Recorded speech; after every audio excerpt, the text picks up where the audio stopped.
Just go somewhere else. I can't take this nonsense anymore. How are you going to blame the defense? I got the power. Screw Green Bean. Damn it. But once you get to the sausage, I feel like we're doing something. Go Jets.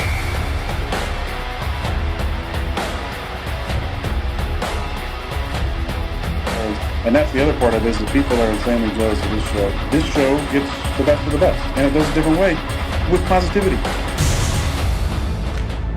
He scores! Ow, my head. No, come on. What would you give up to see a Jets Super Bowl? All of my friends and family. Hit those milk thumbs, boys and girls. Freeze frame. Jets!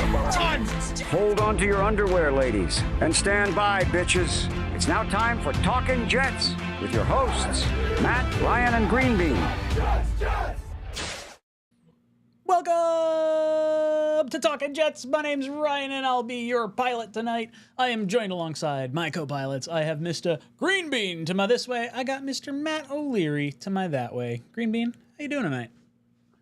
I'm doing better, man. I don't know if you remember last time we were together, I degraded during this show. And let me tell you guys what happened.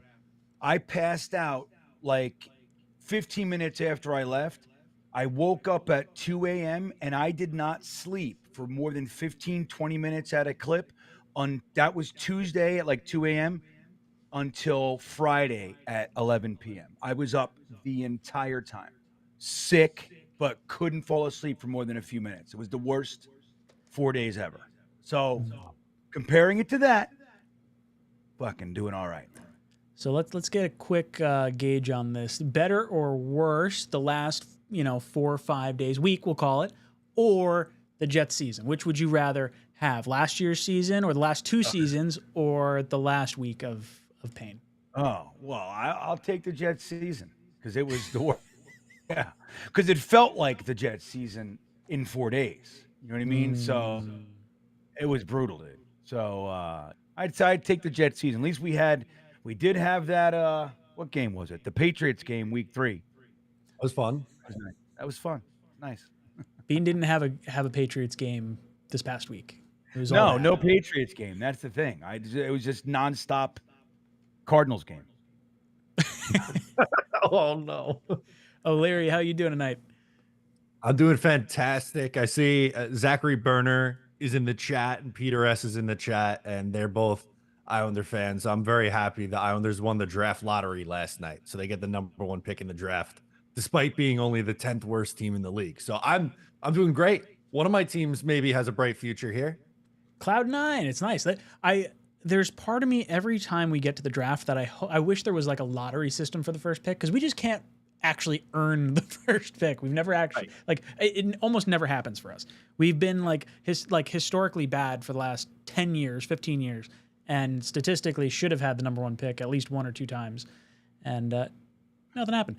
Speaking of New York sports winning something pretty cool, the Knicks won last night. That was pretty good.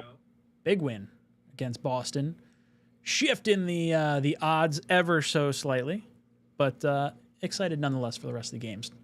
Knicks in 4. Calling it. That's what it is. Screw Boston. I hope so. Boys and girls, hit that like button if you're just tuning in here. We got about 1 week till the schedule release. So tonight's going to be a little bit more of a hangout. We've got a few topics to talk about. I want to talk about an article that was over on Jets X Factor regarding A.Z. Thomas. We're going to talk about the Jets power rankings post-draft and where ESPN's currently ranking us. And some trade scenarios that got kicked around over on Bleacher Report, as well as all the fun, normal rantings of 3 Looney Tunes Jet fans up here throughout the night. But for every 10 likes we get on this video, we're going to pick a qualifier for our giveaway. At the end of this show, someone's going to win a hat, shirt, mug, jersey, eggs, something like that. Here comes our first one. It is Mr. Roberts. Ooh, Mr. Roberts. Mr. Roberts is first up. There you go. I love seeing it, boys and girls. Make sure you hit those milk thumbs. Milk thumbs. All right.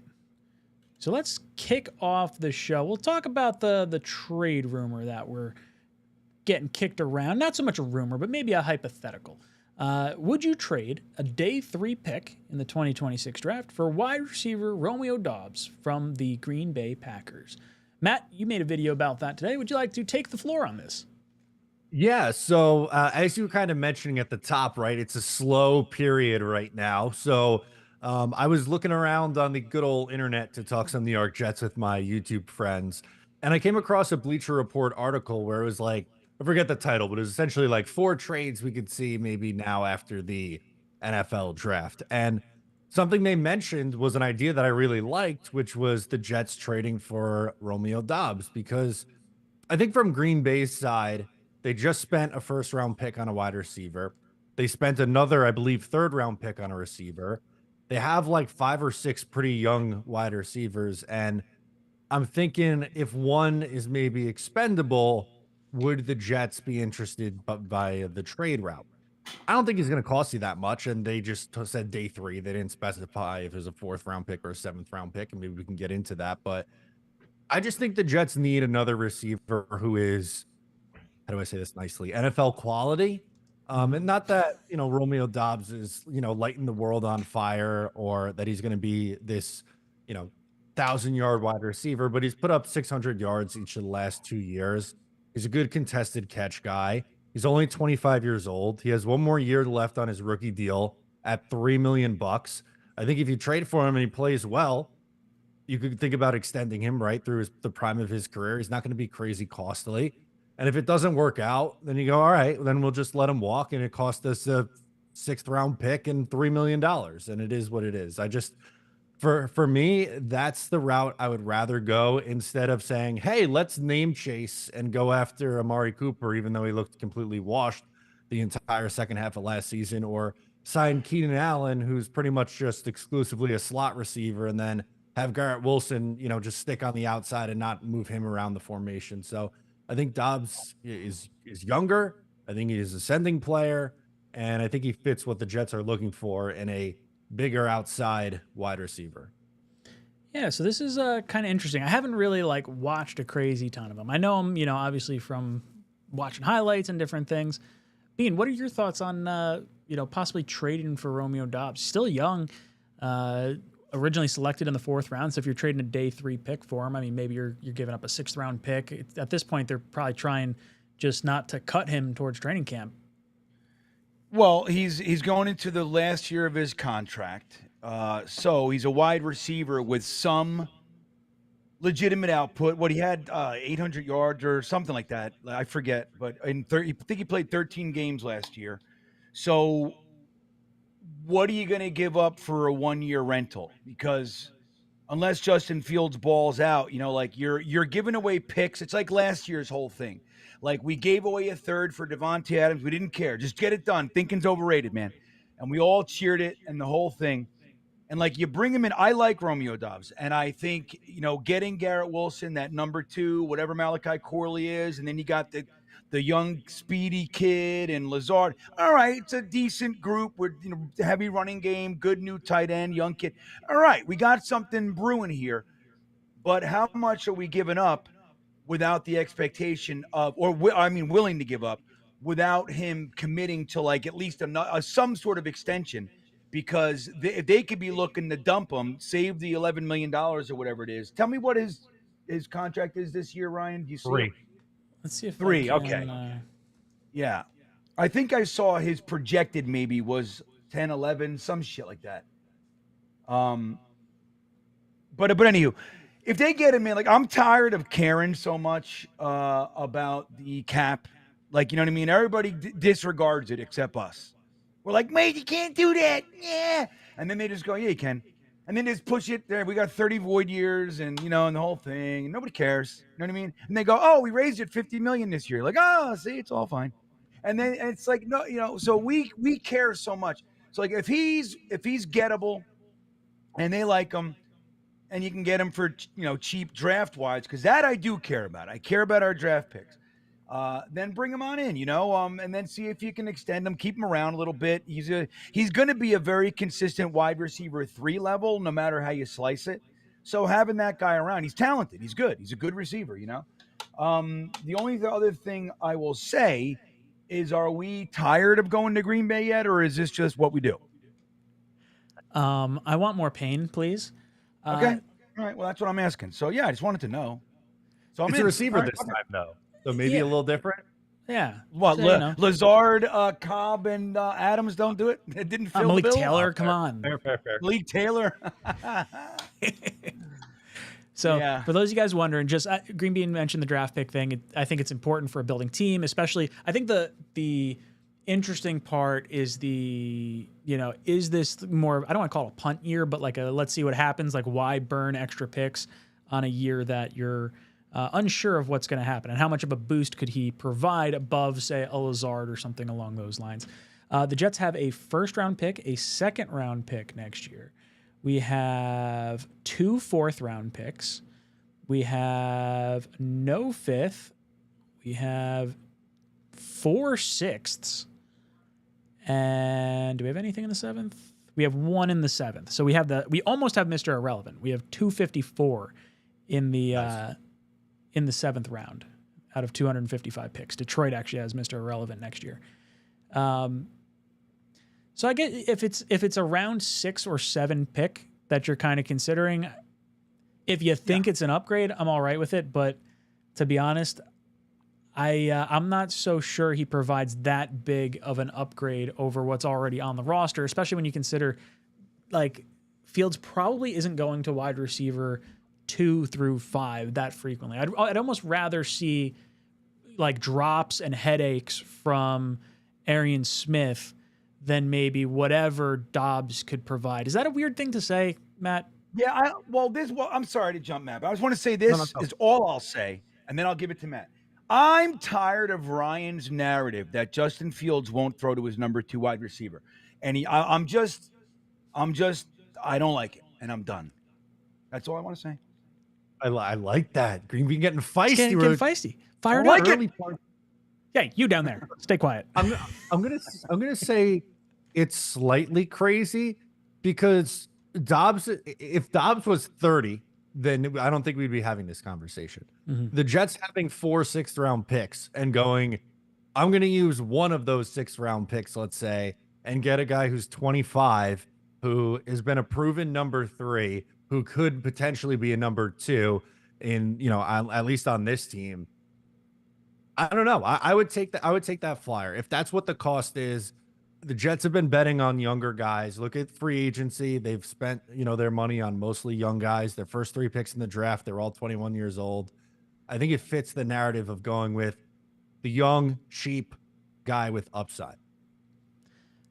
I don't think you're necessarily wrong. I get I don't even want to say value. It really depends on what his next year's contract is going to be, because you're giving up 4 years of contractual control of a player. Now, that doesn't mean we're going to hold on to the player. We had was it Jalen Key was our last pick? Is that who we took with the final pick in the draft last year? And he didn't even make the roster. So it's entirely possible. All these draft picks we have next year, would you rather burn one on a player that's not going to be productive, or would you rather flip one for a guy that could potentially be that number 3 option? Because we don't know if Fields is going to be the guy long term anyway. So me just kind of poo-pooing the wide receiver 2 conversation, it could just be a trial year for, maybe Fields does surprise and he's going to, be our quarterback long term, or, Lazard's gone after this year. I think, is Reynolds only on a 1-year contract? I think he's only on a 1-year deal. So there is a lot up in the air, and just having more opportunities at dart throws might not be the worst decision. Being anything to add to the Doubs discussion, the value of maybe a 6th-round pick versus the potential of finding a starting wide receiver. The wide receiver 3 would start, in a lot of snaps for your team. Where do you value those later picks versus maybe someone who could contribute, even if it's not in a major capacity, but fills a need? Well, it's going to be interesting because I value those 4th, 5th, 6th, 7th. I value them. Whether it's to package, take your 3rd and jump up, or to find my defensive tackles and my pipeline O-linemen and all that. But this regime, so far, 2 things. Doesn't seem to value them, and or doesn't know how to use them. So in which case, my value would lessen too. If you can get a Romeo Doubs for a pick you're going to fucking stuff into the toilet later, then get him. You know what I mean? Because he's at least proven, rather than saying, just going and plucking some guy that's never going to do anything for us. It's like the Rex Ryan Tanny years. They really didn't value them, man. They didn't. And then Joe Douglas, on the other hand, valued them. Now what we couldn't do anything with the offensive versions of it, but we did turn a few of those guys, his mid to lates, in on the defensive side of the ball. So, it's my belief. I mean, you look around the league, there's lots of 4th through 7th round players that make something of themselves. And even if they're just special teams aces or, good solid depth on the team for 5, 6, 7 years, like you don't have to worry about that spot. You trust the guy, he knows the system. All that stuff's valuable. So far, I'm not impressed with this regime's ability to use it. But again, like we've talked about, they're rookies. So we'll wait and see one more year. But again, if they're just going to throw them away, like if they're tossaways, then I would use my 5th, 6th, 7th for established players in the mid to depth range all day, every day. I'd be fine with it. So I said what? We have 4 6th round picks. It's hard to gauge value right now because there's no like actual like order of selection. It's just going off hypotheticals right now. But if we say the 2025 draft, the rough value of a 6th round pick is somewhere between, the high end is 20 points, 21 points almost, down to the last pick being 5 points. So let's call it 10 just for the sake of argument. So it's 40 points. 40 points, if you packaged all of them together, would be the equivalent of a late 4th round pick. So maybe juggling a few of those picks in conjunction with, say, like a 3rd round pick gets you up a little bit higher. Or I guess the 3rd round pick won't matter because we don't have a 3rd round pick next year. But maybe that 4th round pick ends up being higher than we initially thought. What pick are we in the 4th round? I think it's towards the end. We're the last pick in the 4th round right now. But maybe that gets you. Oh no, we got 2 picks in the 4th round. Yeah, but Sorry. that's because you're looking at the comp. Yeah, no. I didn't realize we have 2 picks in the 4th round. So there's one that's probably going to be quite a bit higher. So you might be able to sneak into the back end of day 3. Or even just, how many times were we saying today, like, it's the start of day 3 right now, and you want to get to, the very beginning part of the round because that guy that slipped out of day 2 all of a sudden becomes available. Those 6th round picks can become important in that capacity. So it's interesting. I don't know if there's necessarily a wrong answer because of the value or the success that Doubs has had, thus far. Matt, anything to add to the draft value to like player comparison at all? Yeah, right. It depends, right? Because day 3 is very broad. It can mean a 4th, it can mean a 7th. If it's you have to go 4th for them, then maybe it's not the right conversation. I know the Jets don't have a 5th, but I think I would move a 5th round pick for someone that I knew was at least a wide receiver 3 with the potential of being more than that. I get where you're coming from too on the packaging picks together to move around, and who knows, maybe they have to trade up for a quarterback and those picks become valuable. Although, I would argue that the 6th or the day 3 picks probably don't mean as much in a trade like that. I just thought it was an interesting outside the box way to try to figure out how are they going to fix this wide receiver. Maybe they just like Josh Reynolds. They saw what he did in Detroit 2 years ago, and they said, in this offense, he's fine as our wide receiver too, and he could be like 4th or 5th in the pecking order of targets behind, Garrett Brees, Mason Taylor, and somebody else, and they're fine with that. But we don't really know what the plan is on offense right now, anyway. So I pulled up over the Caps valuation diamond. What they have. So I'll just explain it real quick. The diamond is a scatter plot graph that visualizes the relation of a player's average per year in green, so that line average going almost vertically, and performance in blue as measured by over the Caps valuations. The rest of the league at his position to understand how to read the diamond. I guess there's an explainer thing. I'm not going to go too crazy far into it, but basically, if his little dot appears above the green line, that means they got positive value for him. If he appears below the blue line, then he is that is the average at his position. Now, obviously, wide receiver money, so it's a little tough to kind of grade that. But down below it is the part that I really do like seeing, and based on how he performs on a week-by-week basis, they kind of grade him on where his dollar amount should come out to. Now, they had him roughly valued at $7.2 million this past year, but you look at some of the peaks and valleys of his game, you're on the high end, mid to low 20s, $20 million a year, and then on the low end, you're looking, just shy of, probably $5 million. So if you say his average value is about 10 to 12 million, that's about what Allen Lazard was the last 2 years. Younger, interesting. Green Bean, anything you can take away from looking at the scatter plot? No, nothing. This is useless to me. And not because it's useless to me. This is like walking into an astrophysics class and saying, what do you think? Like, I have zero, it's not how I think. You know what I mean? Like, I look at like push and bend. Like, this shit to me, I'll let Ryan, who's smarter than me. This is for nerds. Yeah, I mean, and with respect, it's no, I understand. This to me is like Over the Cap and their nerds are bored with the billions of numbers that they analyze every day.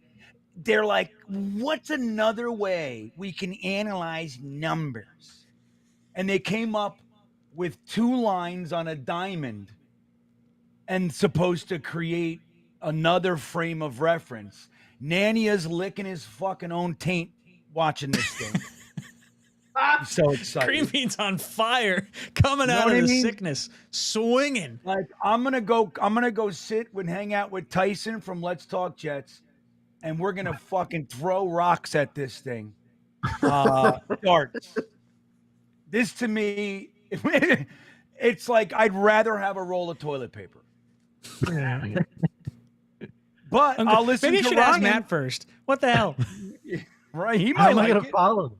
How can I follow that answer? Does this have any value whatsoever? Am I wasting my time pulling up things about contracts? No, because you like it. I find it as another data point that I could maybe use towards my evaluation here. The week-to-week one, not so much. The overall or average one to get you to where he eventually is, which you said the 10 to 12. That, I think there's value in that and projecting what his next contract's going to be. The 1 week 24 million, the next week 2 million, like that stuff. Yeah. I'm a little more in line. We're trying to average it right across. Clearly he's missed some weeks, so it's a little bit lower because of that too. Which is probably where they get the 7. Like, I don't know how you wind up with 7.2 million after having like peaks and valleys that are north of 10 million. Because it's dumb. He has a bad week. Because he has a bad week, and that skews everything. That's what I mean. Like, I don't like it. It's the same thing like with the reason. You ever go to the gas pump and you're like, oh wow, look, it's $2.99, and then you go, oh, I'll get it tomorrow morning, and you show up tomorrow morning and it's $3.46. That's this. The people who created this are the same people who do that to the gas. That's why I don't like it. They can all fuck off. And I love Jason from Over the Cap. Like, again, you remember, Ryan, in the early days, Jet Nation, before Over the Cap was Over the Cap, Jason would hang out with us on Jet Nation. Like, I love Jason, but fuck this piece of shit chart. For me. That's all I'm saying. It's just a piece of shit. I don't know what to tell you. Tony G's in the chat, and he goes, wait, Nania can do that? Okay. According to Green Bean, yes, that is factual. Mutt Viles comes in and says, Am I the only crazy one who wants to sign Tucker? Yeah, he's plutonium right now. He's touching a whole bunch of, or trying to do a bunch of things with massage therapists. Was he up to 16 now across, 8 different massage parlors? Not to mention he had I think it's a career low in terms of accuracy last year. So like the way the Ravens kind of put out their statement of releasing him was like, oh, we're totally not doing it because of the, the bad stuff. And, thank you for your time. But we drafted a kicker and whatever. No, I don't want him. We got a kicker. We're good. We'll be fine. Bean, you want Tucker? Who's Tucker? Oh, the kicker? No. Look, again, this is the thing. When a team like the Ravens says they're done, or the Eagles says they're done, hey, you want a third-round pick in 5 years? Give me a third-round pick in 5 years for Reddick. You go, really? Like, they know. You stay away. Like, that's the way I see it. Like, Tucker's been one of the best, if not the best kicker in the league for a long time. And they don't want him. So why do we want him? Matt, what about you? Justin Tucker. 16 allegations, ranked 30th in field goal percentage. I'm all set. I'm good there. See? Sorry, Now Mud look at Files. this. I want to point this out. You're out of here. See, I want to point this out. There are more than one ways to skin a cat. There's more than one way to skin a cat. Matt said 30th percentage. He brought up the numerical allegations, and he came to a conclusion. I have a completely different set of data points, and I came to the same conclusion. You see what I'm saying? So it's all about how you think. If it's right, it's right. It doesn't matter how you get there. That's what I say, Ryan. And Matt's smarter than me too, but Ryan's smarter than me and Matt. And we've talked about that many, many times. It's like when, just because I don't get it doesn't mean there's not value to it. And I can't tell you how many times I go, hey, Ryan, what is this? And he goes, oh, well, blah, blah, blah, blah, blah. And then I go, great. So it's this. And he goes, yes. And then I turn on my fucking camera and I go, this is how it is. You know what I mean? Because I don't use that necessarily, but Ryan gets, so doesn't mean, it doesn't mean it doesn't make sense. It just doesn't make sense to me. I understand contracts and stuff. That's about it. I think you guys got better takes than me. I'm off my rocker most of the time. Swamp Ranger, what's up, dude? Thank you so much for 10 spot. Says, sup, guys. Isles hit the lotto. I move to Oahu in 60 days. Excited to watch the Jets at 6 a.m. on Sundays. Not excited for them to go from ruining half my day to my entire day. Stay cautiously optimistic. So I will say this, Swamp Ranger. I love the London games because it gets the pain out of the way early and I can go about my day. I legitimately hate playing 1 o'clock and 4 o'clock games at times because I feel like I've burned the entirety of my day to like really be miserable. Wait a second.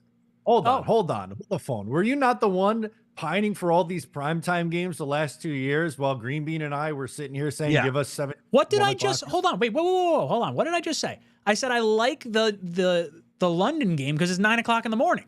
I'm agreeing with you. I very much want the primetime games. I want the spotlight on us when we're going to be good. We were terrible the last 2 years. It's been horrible. We don't like that is what we're saying. You don't like the one. Wait, hold on. What I don't like London game. I don't like any games, actually. Well, see, I like getting the pain out of the way early, which is what I thought the 1 o'clock argument was. Yes, and because it's 9 a.m. is like way earlier than 1 o'clock. How am I off my rocker here? What changed from the I'll take the Sunday at 8 p.m. ass kicking to give it to me at 9 a.m. instead?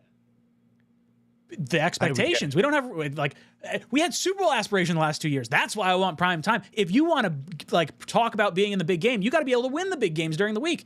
We're clearly not in the same position we were what we thought we were the last 2 years. The past 2 years were just embarrassing. I like primetime games if we're going to be good. If we're not going to be good, give me the early games. Give me the rest of my day. I think I'm pretty steady on that. I like night games, just not so much when we stink. I don't know, but that's excited. You're moving to Hawaii, so I guess that's what would a London game for that be then? Because what is it, 5 hour difference? 9 o'clock, 10 o'clock, 11 o'clock, 12 o'clock, 4 o'clock, 4 hour difference.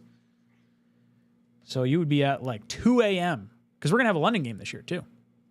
I can't believe what they do. I mean, every year we're like, we get these primetime games. Like, dude, stuff us in a suitcase. Let us figure it out. What do you think's going to happen for this year? Like, do you realistically, we're probably going to get the Thursday game. We have to get a Thursday game, but we know we're getting the London game. So that's 2 standalone games already. You'd have to think we're going to be mainly 1 o'clock after that, right? I think they get 3. I think we're a Thursday night game. I think it's the London game, which is a standalone, but early in the day, thank God. And then if Rodgers goes to Green Bay, I think that's a Monday night game. Not You mean Green Bay. Steelers? I meant Pittsburgh. Yeah, I agree. I think they'll highlight that game for sure. I would agree. I think three makes sense. Bean, is that kind of where you fall as well? No. I don't want any. No, I know we don't want any, but you have to have a Thursday. We know we're getting London, so like, there's 2 on the docket already. Yeah, there you go. 2. 2. All right. I'd take 2. I like it. Why do we have to get a Thursday? I think every team has to have a Thursday, if I'm not mistaken. Does that work? Really? 17 games? 17 with 32 teams? No, we had 2 Thursdays last year. So that's one right. team that didn't. That's right. It doesn't have to. I don't know if let me. I'm pretty sure you have to at least have one Thursday night game. I'm pretty positive on this. And some teams are going to have 2 because, like you said, Green Bean, 18 weeks, right? 18 weeks, or no, it's not a full 17 weeks because they don't do any Thursday night games in the final. So teams are not required to have a Thursday night game following a Sunday. Let me see. Teams can play. Yeah, no, I was going to say AI kind of lied to us there with. Yeah, that was weird. The Carolina Panthers didn't get a single primetime game last year. I want to be like Carolina. Me too. And I don't even want a 4 o'clock. Yeah, that's right. Not one. Do we go even on the West Coast? What's our schedule next year? It's AFC North, NFC South. Is it Denver? Are we playing Denver again? They're playing Dallas. I looked at it earlier. I know that's not what you asked, but that was like the random. That's the random one. So then we'd have, I think it's, no, it can't be Denver. It would have to be Chargers. Oh, it is Denver. Denver at home. Our home or their home? Our home. All right, cool. AVT's safe. And then is it Browns? No. Titans? No, not Titans. Jaguars. Jaguars on the road. Man, we play the Jaguars every friggin' year. we're always stop finishing in last. Be really nice. We can't even finish in last. They got friggin' the Titans. Rough. Thank you, Swamp Ranger. Let me see. Where did I go? Bam. So I saw an interesting comment. Scott says, hard to sprinkle 3,500 receiving yards across our offense. Figure Garrett will get 1,000. Call Brees 500. Mason Taylor 400. Allen Lazard 400. Someone else is going to need to step up. I don't even. Is that how much? We've looked at this before, but I don't remember how many yards Justin Fields usually has. It's usually not that much, but Scott is forgetting Josh Reynolds. Reynolds is going to be in there somewhere. Right. Yeah. And don't forget that Justin Fields almost broke the record rushing for a quarterback, and he missed 2 games or 3 games. Yeah. So he's going to add that rank. His rushing was 1,143 his second year. But let me the tell you most he's at. If he just did that and we won, I would not care. Oh, I don't care. We don't have to throw a pass all year. If we're playing like we're gonna beat the snot out of you and just run it down your throat, I'm cool with that. Just win me games. Yep. I love it. Build a shrine to his ass. I don't care. Justin Fields, most games he's played in a season, 15. His best passing year was when he played 13 games 2 years ago, 2,500 yards. Although last year in a small sample size had 1,100. So it's, those last 2 years are optimistic. It's right on par, though. 1,100 in 6 games. So if he played 12, he would have had 2,200 or 20, right? Yeah, 2,200. But I think that's skewed because how did he actually play like a full 16 games? Or 6 games? I think it was. He started 6. So the yards per. That's right. That's right. That's the one thing that I don't like with Pro Football Reference. Yeah. So they just took yards per game. He appeared in 10 games. So his yards per game is 110 because they divide, 1,100 by 10 games. It's like, well, I don't know. He had 1 rush in a game and now that counts. Like, yeah, that's odd. That doesn't make sense. So if you're, I would call it, what does that math work out to be? It's less than 200 yards, but 1,100 divided by 6. What does that math work out to be? Someone smarter than me say this. 175? Yeah, that's about right. His best year was 197 per game in 2023, which will put you at right around 3,400 passing yards. Okay. Which is not a lot. No. I think 3,500 is going to be very, very optimistic for this team. I think we're definitely looking at the under for that, Scott. All right. So we can move off the Doubs conversation, some of the receivers and whatnot, and move on to the ESPN rankings. ESPN rankings had the Jets ranked 30th in power rankings after the draft. I guess let's give our thoughts about it. Then we can take a look at the actual article itself and just kind of see what their rationale was. Bean, I'll throw it to you first. Gut reaction, and here we'll see who the bottom two teams were. Bottom two teams, Giants were ranked 32nd. Titans were ranked 31. I'll be honest, I don't think the Giants are going to be 32 either. Like, I think Jets and Giants being that low is bad. Not a good ranking. Bean, your thoughts on the Jets being ranked 30th?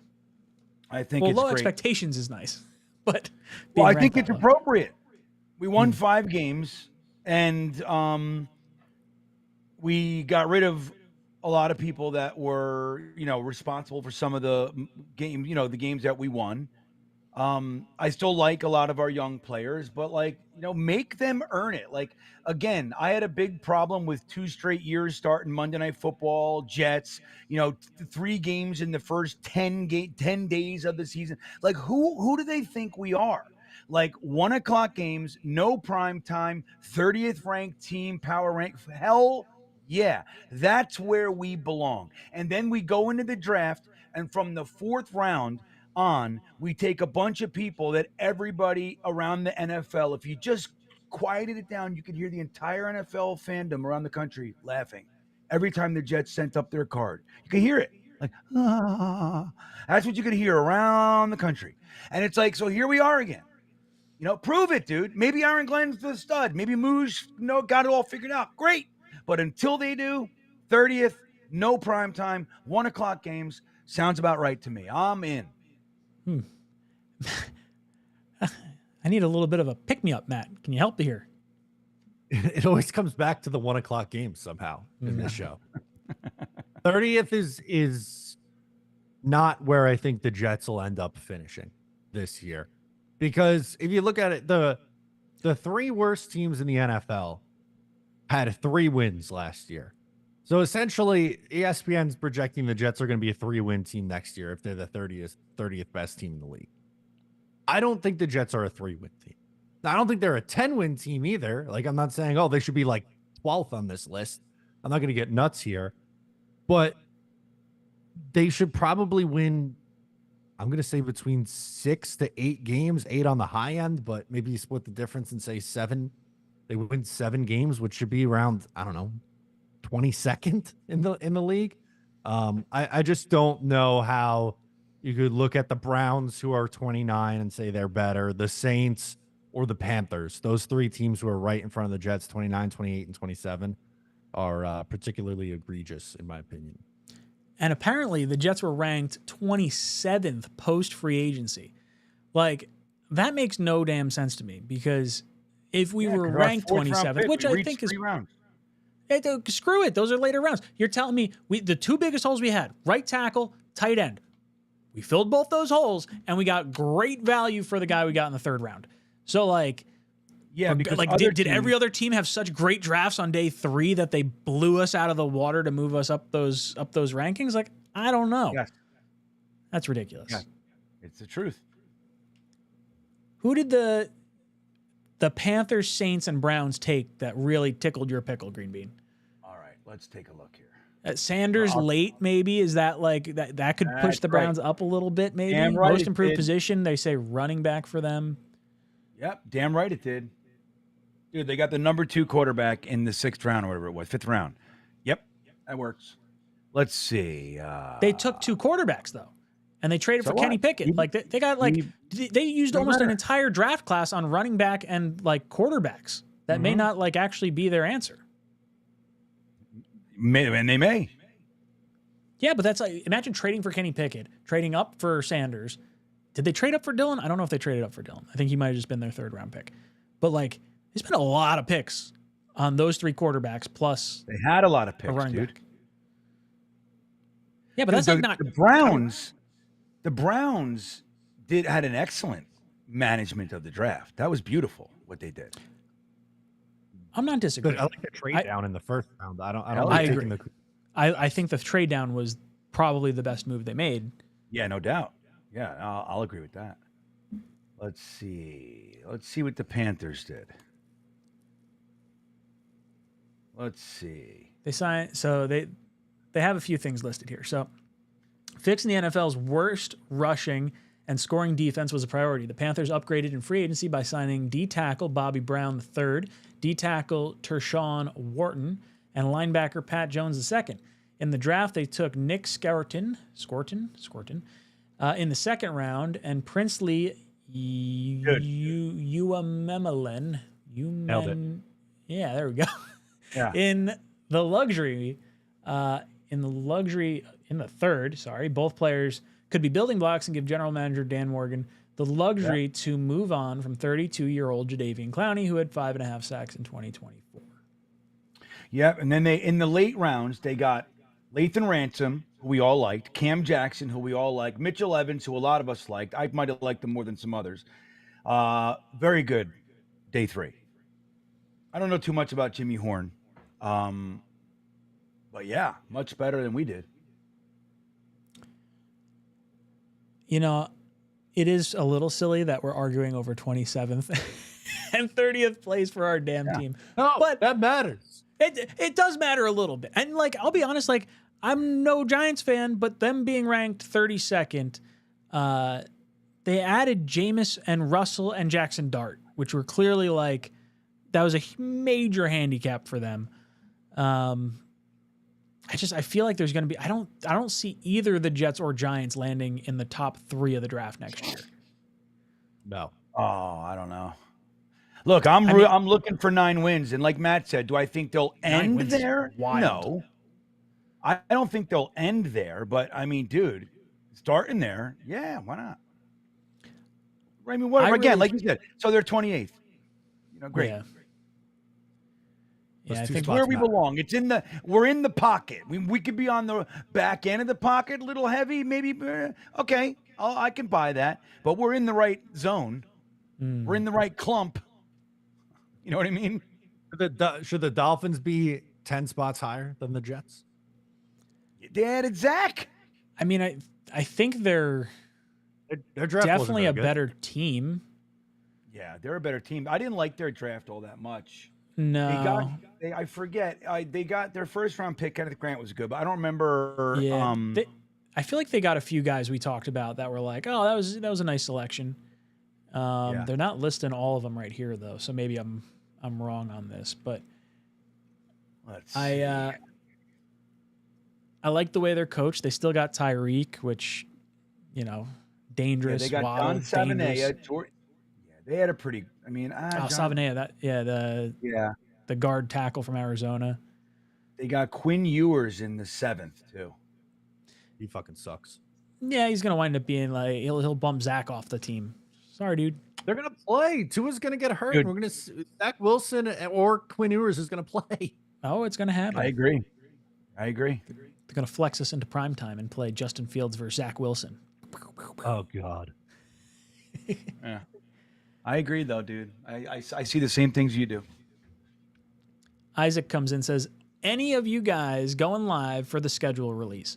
Well, fingers crossed, we hear some leaks and rumors the day before, and we can start plugging in the schedule for what we believe it to be. And then Matt actually broke the schedule release last year. I believe it was shortly after we got off live, Matt. It was. I will try to do it again. I don't know if I'll be able to, but I'm gonna do my best to find out the schedule in advance. That would be wild. It is fun. Next week's going to be a fun show for you. Those of you guys that have not been around for like this time of year, it is a lot of fun to be able to like piece together the little things and we're saying, okay, where are we traveling? Like how many road games in a row? How, Where the bye week is always an exciting, thing. We're going to wind up with like a week 4 bye. It's going to suck. just going to be I don't see why they do that to teams. Just stretch the season out one extra week, give everyone 2 bye weeks, and now everyone's happy. You get an extra week of football, safer conditions. No one has to play a short week on a Thursday night. Just do it, League. Roger Goodell, if you're listening, and we know that you are, we need, as a show, but mostly me, November 23rd has to be the bye. It's the day after the wedding. I just don't get. I'll settle for give me a Thursday, a Monday night, Saturday, a Sunday at 4:00. I can't have the London game be that next Sunday, but the bye week would be ideal. That's all I'm asking for in this life. Don't give me the 9 a.m. on 11/23, please. I think. Correct me if I'm wrong, but I think the London games, do they go from like week 4 through week like 10? Usually October. Maybe. Yeah, I was gonna say it's usually October. Yeah, so it might be all right. I think it'll be good. Just hopefully bye week that late would be kind of nice. Bye week, please. But yeah, come hang out with us Tuesday night for it. I'm sure we'll have videos the next day talking about the schedule as well. Brian says, what do you think the minimum Justin Fields has to accomplish for the Jets not to move off of him? That's an interesting question. I think for me, I'm looking at the eyeball test. It's maybe not the best way to really answer your question, I guess. I don't think it's necessarily a set of stats, but it has to look like he has command of the team. And I'll be honest, if the Jets wind up with a top 5 pick or a top 10 pick, I would endorse them drafting a quarterback anyway. And worst case scenario, you have to trade someone because you have 2 good quarterbacks.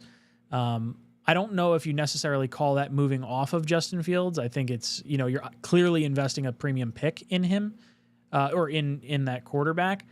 But I would not pass on a quarterback because we got one optimistic year or good year, unless Fields just friggin' goes off. Like he gets like 4,000 yards and like a 20 plus touchdowns or something like that. Like I feel like I'm probably drafting a quarterback no matter what next year and just dealing with the repercussions of having potentially 2 good quarterbacks. Matt, your thoughts on what Justin Fields would have to accomplish? The Jets would have to be a playoff team. Number one, I think like they have to, be a good football team, be a playoff team. And he would have to be top 12 in all the key stats and just be like a consensus top half of the league quarterback, I think. And I don't know if he's going to get there. It's probably optimistic, but I'm looking at like Baker Mayfield's first year in Tampa. Now it's going to be hard on the stats because he has the rushing element involved. So like maybe like a Jalen Hurts kind of season, 3,700 yards, 22 passing touchdowns, and like another 10 rushing touchdowns and 800 rushing yards, something like that. I would take that and run with it. Bean, what about you? Where do you land on what would Justin Fields have to do, whether it be statistical or accomplishment-wise, to make it so the Jets don't move off of him?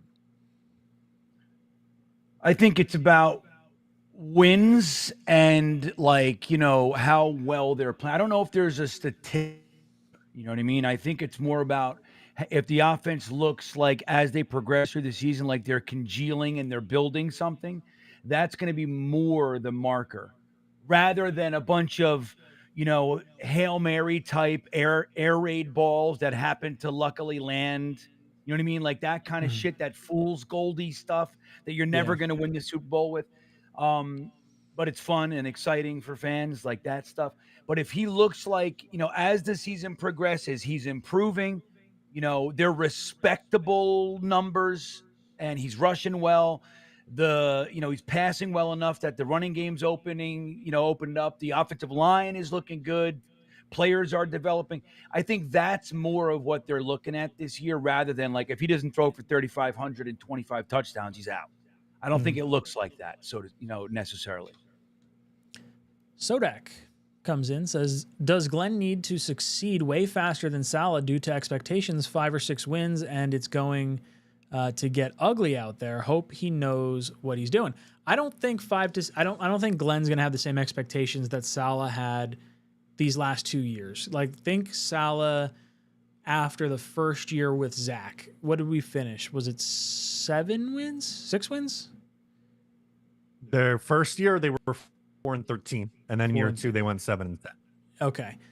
So 4 wins, and then we wound up picking 10th that year because that was the Garrett Wilson Sauce year, right? Was 10 our pick? No, 10 wasn't our pick. 4 was our pick. 4 was our pick. 10 was Seattle. So I think Glenn could have a similar season next year and be totally fine. I think you're just looking at growth from young players and figuring out this roster. Like, if by the end of the year you can determine, okay, Justin Fields is not the guy, we do want to pay Garrett and Sauce if that doesn't happen this offseason, which I think it should. You figure out what you got in JJ, and you've evaluated the roster well enough, I think that's totally fine. I don't think fans are going to be expecting some massive turnaround after this past offseason, given the last 2 years. Bean, I'll throw this one to you first. What expectations do you think Glenn's going to have on him? Do you think 5 or 6 wins is going to get real ugly out there? Yeah. I think it's going to get ugly no matter what. If we go 0-1, it's going to get ugly. That's just the way that it is. The good news is that Aaron Glenn already knows that. Lived it. Don't forget, Aaron Glenn was here for 1-15. Aaron Glenn was here for 3-13. Aaron Glenn was here for 6-4 and ending the season 6-10. Aaron Glenn was here during Parcells. Then he was here during Parcells quitting. Belichick hired quitting. Al Groh hired quitting. Like, he was here through all it. He knows this place. So he, I think, is going to be able to weather a lot of it. I don't think Woody's firing after 1 year, even if we go winless. I just don't think it's happening. I think, guys, look, I'm going to tell you now too, if you're one of the people who are prone to getting ugly quick, you better know this season is going to be rough. I hope it's not. I'd be very excited. I'm really hoping. I really am. But I have zero expectations. I'm going to go in that stadium the 1 week I go there, or maybe 2, and I'm going to sit down and go, I'm going to get me a hot dog, fucking Diet Coke. I'm going to sit down, my feet on the guy's shoulders in front of me. He's going to go, what's going on? I'm going to say, that's going on. And he's going to fucking say, you don't like it. I'm going to choke him out in front of his wife. You're going to put mutt vials in front of us. We're going to have our group buy that week, and Green Bean's just going to be resting his feet on some unlucky scrub right in front of us. Yeah. That's what it's going to be. Like, I don't know. Green Bean had his fucking feet on me the whole game. He wears sandals during that time of year, Chargers game, Matt? Wait, Oh, Matt, that was the worst. Oh, the guy right in front. Green Bean, I almost got into him at the end. Yeah, I was like, that's it. Yeah, Enough of you. Green Bean talks a big game on here, but he is one of the most kind people I've ever met. And Green Bean almost got into a fight in the stands. We're not talking 1998 Green Bean here. We're talking, what was that, 2023? Kumbaya. Uh-huh. Yeah. So that's how you know it was bad.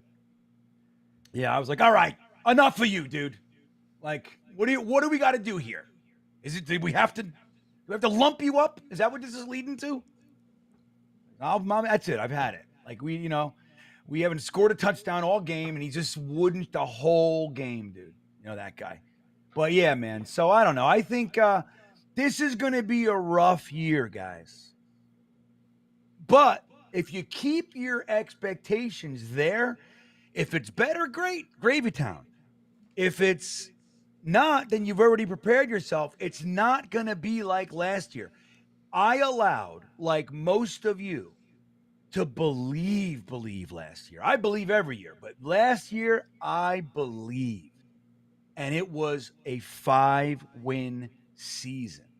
So I can't imagine, man. The plane would have to crash for me to be more disappointed than last year. You know what I mean? Like, I just can't imagine a scenario. What, 4 wins? Like, if it was 3 or 4, it would have been better to me. You know what I mean? Like, it was perfectly bad. You know, it was so disappointing, and we were 7th pick. You know, it's like it's just everything sucked, everything about it. And then we let the guys go, and Aaron Rodgers is on McAfee, and Aaron Glenn's a freak, and just all the stuff. It's just know we had to shed the dead weight. We're going into this season. Hopefully, these guys are really great drafters and talent evaluators and developers and all that, and coaches.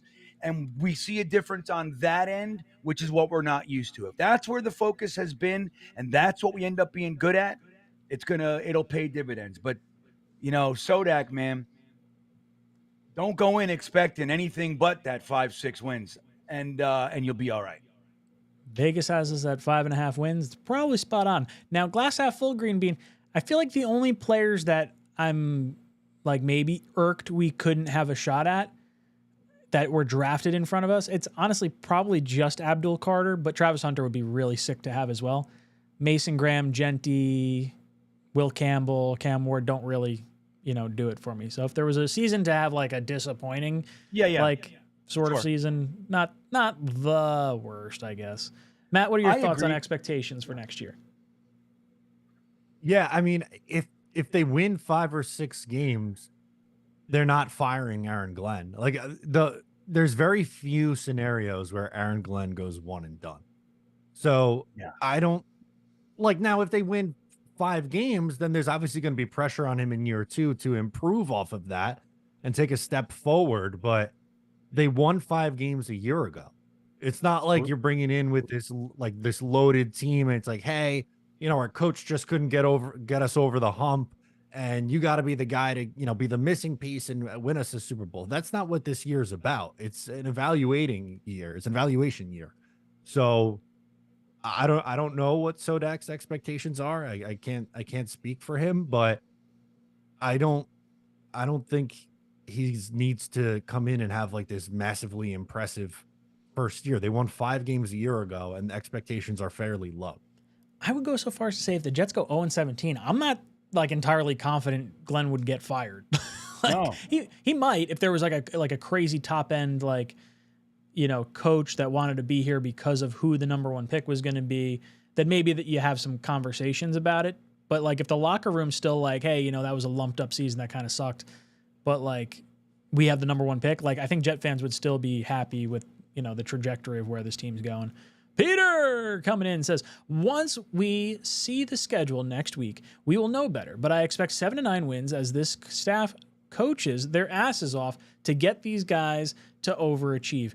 I think the real increase in production that you hope to see is from like the development of offensive players. Although weirdly enough, we got relatively decent production out of like our offense last year, which is, at least statistically. I don't know. I think a lot of that was a little bit of fool's gold, but 7-9 wins I feel like is optimistic. I'm closer to what Green Bean's thinking. 5 or 6 wins is kind of my expectations for next year. I do think it's going to be a tough season, and I'm on team entertain me for next year. That's right. Bean, 7-9 wins, overly optimistic? No, I don't think it's overly. I just think it's optimistic. You know what I mean? Like 12, like when my good buddy 𝐒𝐫𝐞𝐫𝐢 hops in. I don't know if you're in here yet, but he's going to say 17-0. He's coming. Just know it.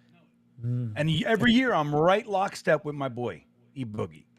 But this year I can't ride that train. Just can't. I can't fucking do it. So, if you're saying, 11-13, that's overly optimistic. 7-9 is optimistic. It's fair. I think that if Aaron Glenn can come in year 1 and get us to 8, which Joe Douglas and Robert Saleh were unable to do in 4 years, it is a major nod to his ability to coach players. And that would be enough to get me feeling good about the work, the groundwork, which is what I think this season should be. This should have been a ground. That's why I don't hate like a lot of people, but I don't love the free agency period, and I don't hate, but I don't love the draft. I think we could have done better. But that's, again, maybe they know how they're going to coach and they know who's going to respond, and we're going to see that, and it'll turn us. We don't know these guys, so we're just basing it on our own opinions. kind of foundless just based in our history with the Jets. But if they're able to do that, get us over, I mean, because you think about it, Todd Bowles or Adam Gase, 7 wins was his max. So Todd Bowles had the 10-win year, but then he didn't eclipse 7 either, right? I think after that. So so that was 2015. So in 10 years, we have not broken 7 wins.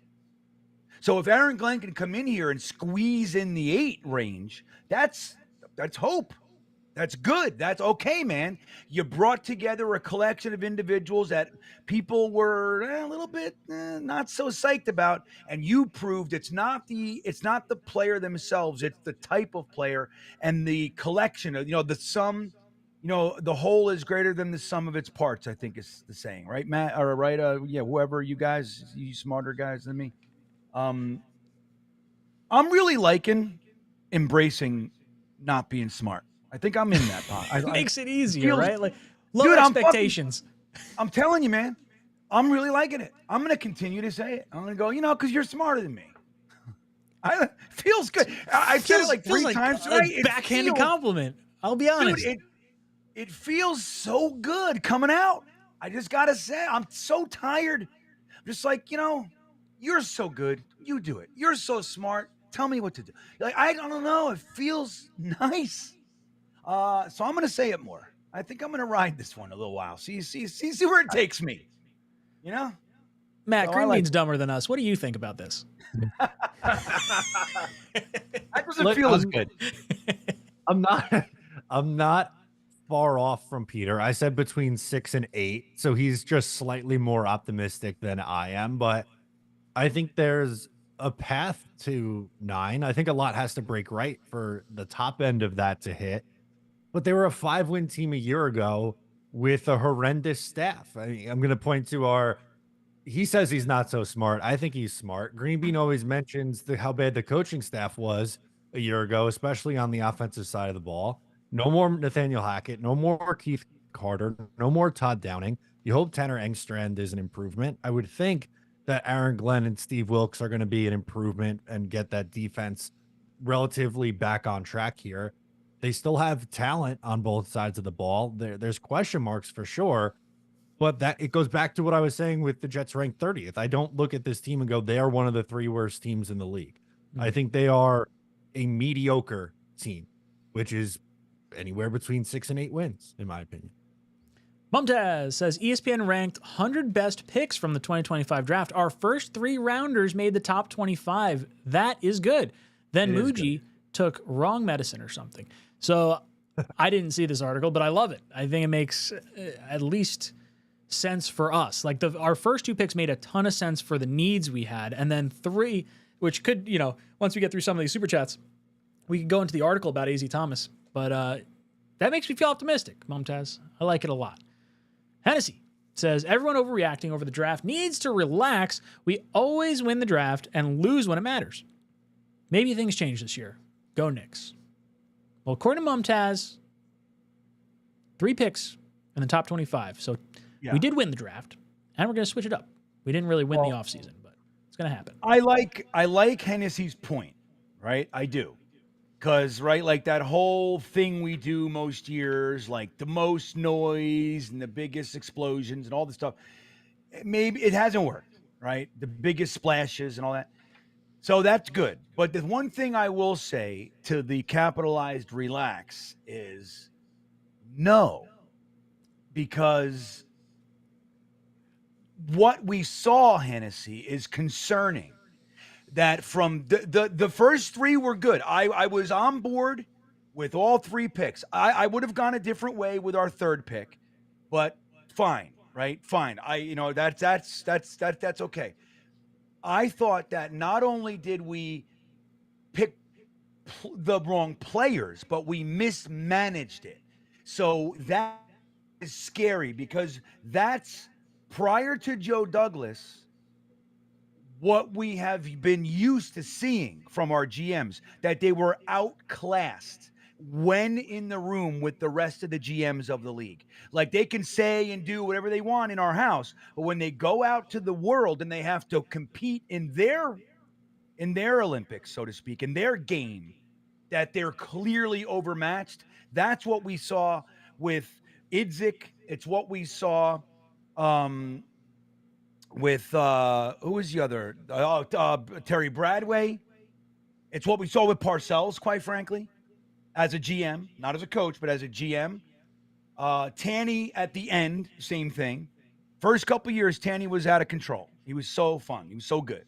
But so the larger portion of our years here, it's like we go into the draft and we're outmatched. And the day 3, again, it's only one draft, so we got to see.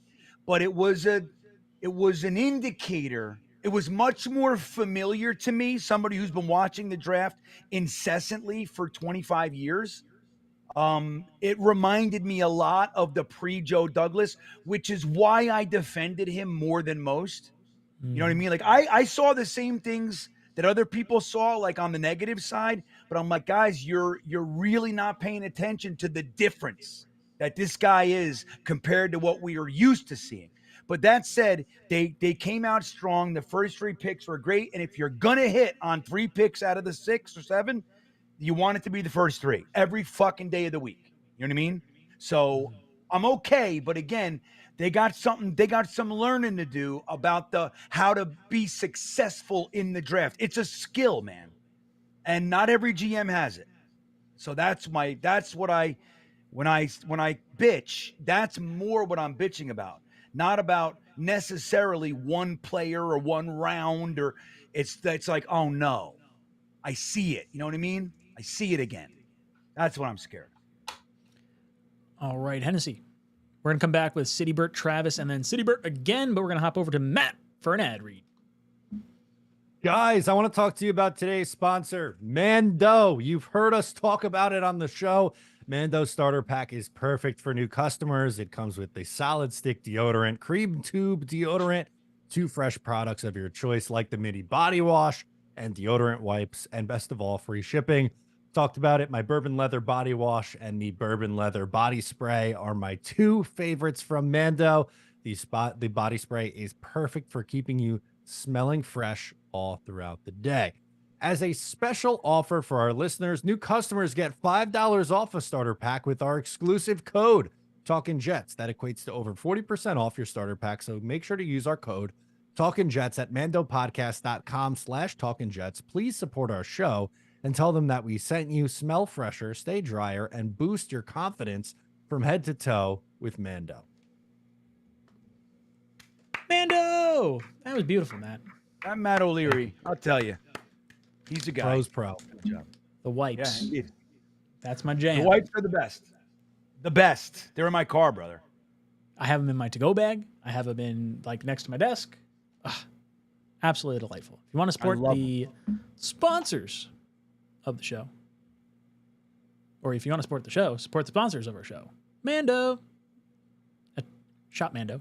Bye, Mando. Mando. City Bert comes in and says, let's not put any expectations on Brady Cook. Undrafted quarterbacks like Romo and Warner are rarer with quarterbacks being overdrafted.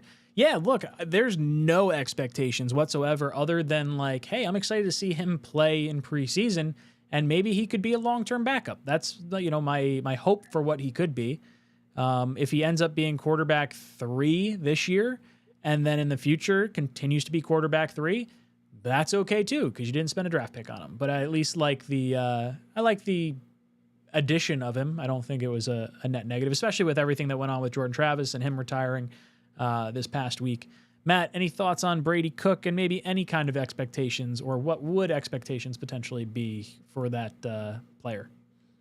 City Bert, speak for yourself. Brady Cook is going to the Hall of Fame, is my take. Let Brady cook. In all seriousness. Yeah, there you go. Let Brady cook. I'm going to chant it at the preseason games that I definitely will be attending this year.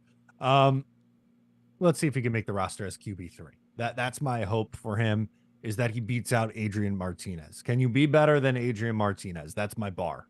Bean, how about you? Any expectations for Mr. Cook? Zero. But I'm rooting for him. You know what I mean? I'm all about it, dude. Like, I'm all about the guys on the practice squad and the undrafted free agents. I love that group of players. There are some of my favorite to watch and root for and like study, and like I love that. I'm a perpetual underdog. I'm an underdog in every sense of the word. If you put on cricket, like, India's playing Nepal in cricket, and I'm like, oh, what's going on? Well, Nepal's the best in the league. I'm like, I'm rooting for India. That's how it goes. Like, it's innate, it's instant, and I become passionate. Come on, India! Like, that's just how it is for me. So I naturally gravitate toward that group of players, right? I want them to rise, and my only thing is that we got to have the infrastructure to support those guys. I still don't know why teams don't do what Bruce Arians did when he coached the Tampa Bay Buccaneers. He hired an entirely, like a whole second coaching staff for the second, third string and practice squad guys, because the main coaches, the position coach, you have an offensive line coach. Where is he spending his time? And then you got like an assistant. Yeah, but he had a coaching staff that was designated. They spent all their time developing the second, third string players. That's where, and I don't get why more teams don't do that. Like, make your investment in, whether it's draft capital or just the guys on your team, put more into those guys so you can save money. If you can get an undrafted free agent going into year 3 to start on your team, you get 2 free years essentially. You know what I mean? Of play. So I root for those guys. But as far as like my real expectations and hopes are very different, everybody. Expectations are very, very little. But my hopes for Brady Cook are very high. You know what I mean? Beautifully Makes said. sense? I do like the mindset of like, hey, main coaching staff, you're coaching the starters, have a secondary coaching staff for everyone else. That'd be badass. And it doesn't count against your salary cap. It's literally just a P&L reason. It's balancing the budget. It's saying, okay, well, we don't want to have a P&L, profit and loss, for those of you that don't Bruce know that Arians term. did it, and they went right to the Super Bowl. Now, granted, Tom Brady helps. Tom Brady and Gronk, they help a little, right? But it's a beautiful practice to have extra coaches. Even if you get, let's say, and like on the premium positions, another cornerback coach, another edge coach, another wide receivers coach, another quarterbacks coach, another offensive line, like just 5 more. And they don't even talk to the starters. You know what I mean? Their whole job is to get this guy from bottom of the roster to the next rung. That's his whole job. You know what I mean? Spend the extra hours working on the technique, on the footwork, on the whatever it is. That's all their whole job is undrafted free agents. You know what I mean?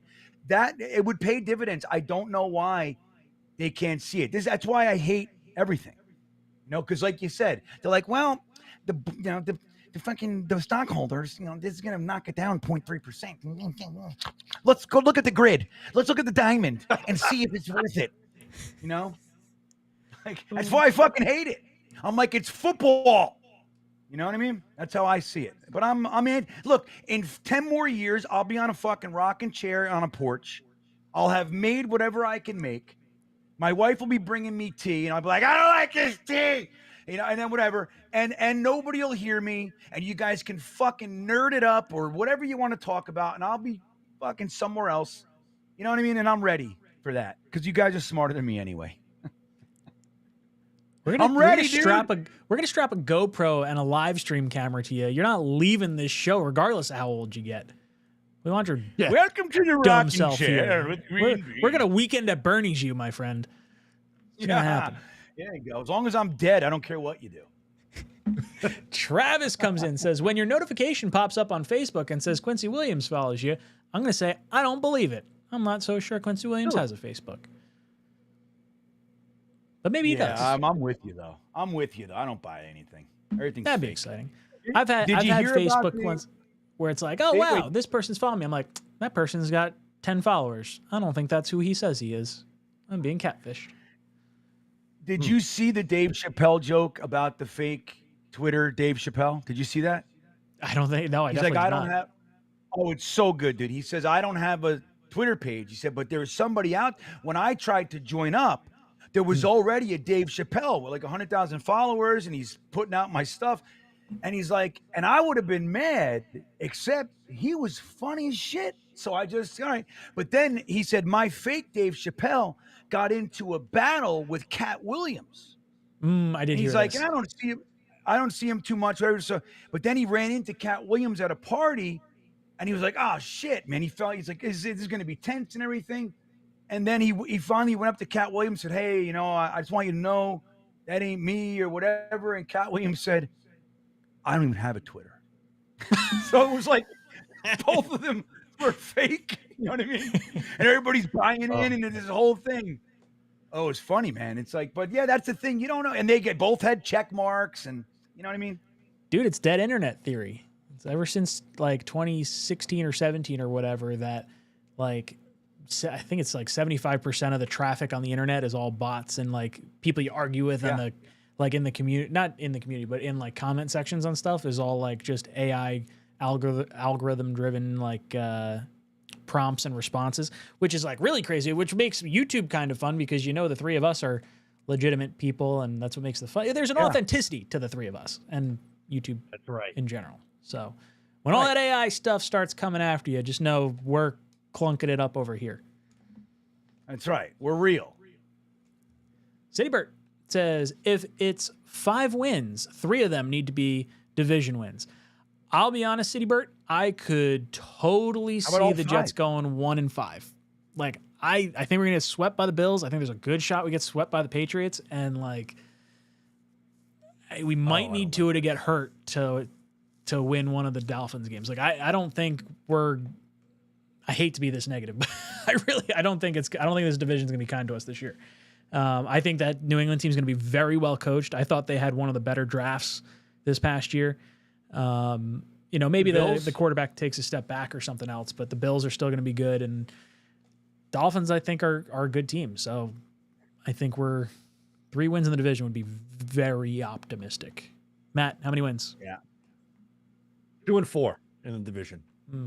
Bean, how about you? I'm right there. I think the Pats are superiorly coached. I mean, they have 4 former head coaches on their staff, like offensive line coach, head coach, you know, whatever, you know, and they got our offensive coordinator is their wide receivers coach, Todd Downing. Who else is there? Keith Carter is their assistant offensive line coach, I think. But anyway, they you know, and Vrabel's a stud and young quarterback. I think they're going to leapfrog us quickly. And the Bills, dude, they had a banging offseason. They really did. And they were just already Elijah Moore too. And they just signed Elijah Moore, who's still mad at Zach Wilson. About as good at football as Zach Williams. Harry W. says, watch.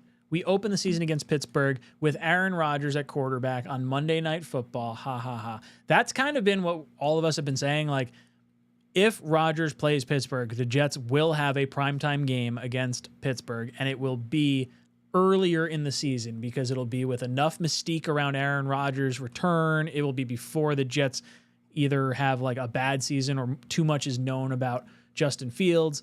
It's I would bet that is a highly likely situation to play out there, Harry W. I hope not. I would like a 1:00 game for our home opener. And then we have some stuff brewing. It's in the hopper right now. Some exciting stuff for potentially opening weekend. So make sure you stay tuned for that over the next few weeks here. Mumtaz says, guys, worst thing that can happen to us is 5 to 9 wins. We should remain stuck in Jets purgatory.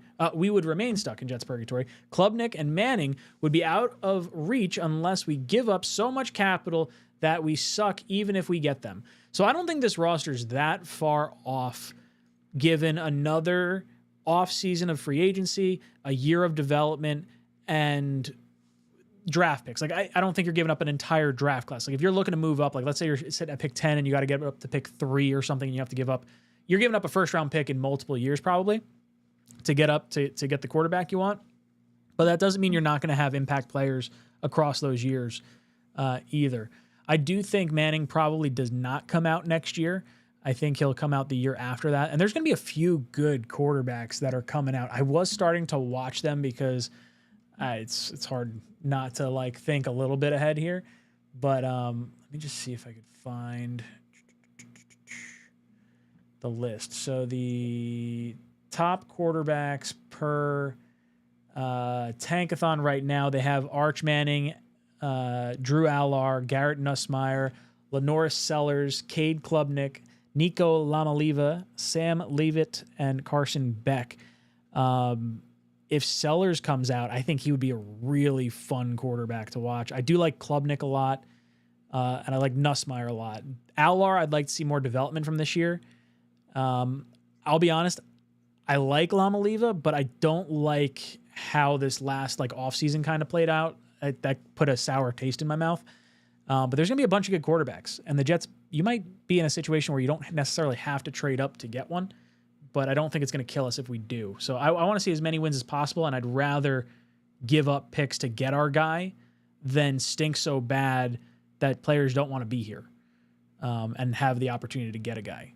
Matt, your thoughts on Mumtaz's comments here about 5 to 9 wins being kind of a doomsday sort of situation for the Jets? I don't agree. I think they need to show signs of improving off of what they were a year ago. And I know that it's a new staff, right? So they're not necessarily tied to what the last regime did last year. But if they show that they are a better team, that to me is in a win of it in of itself, whatever the fuck the phrase is. There's 4 quarterbacks, I'm not including Arch Manning, that I think are going to come out that are going to be first rounders that are good. Nussmeier, Klubnik, Sellers, and Allar in whatever order you want to put them in. If they finish with, let's go the bottom end of this. 5 wins probably gives you pick what? 4 to 6? You're going to be able to pick somebody there. Or if you win, let's say 8 games and you're picking in the middle of the draft, we saw Kansas City move up to 10 and get their franchise quarterback. We saw the Ravens trade up to 31 or 32 and get their franchise quarterback. You can manipulate the Buffalo Bills. They started way back, traded up twice to get their quarterback, Josh Allen. I don't think it's a doomsday scenario. Bean, what do you think about 5 to 9 wins and the thought of the Jets, maybe missing out on a quarterback or something along those lines?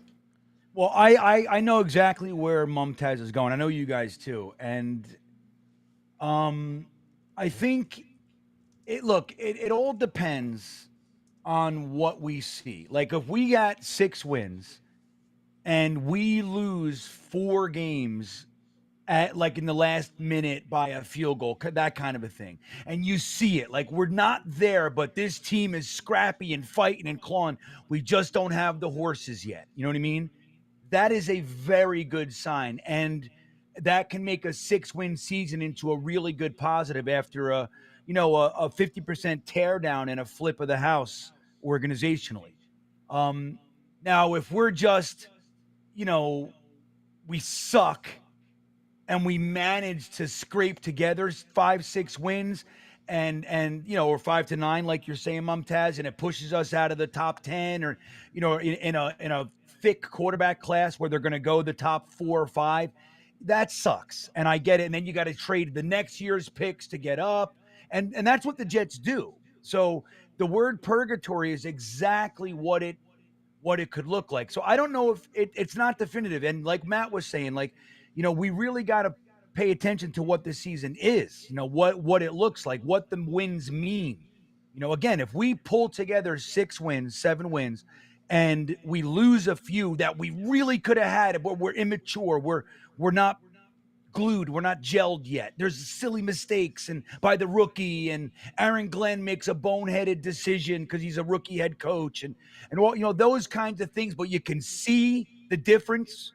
in the effort. It's not like with Salah for 4 years, the team comes out slow, we get down by 14, and then we're a second half team, and that whole thing. They come out dead.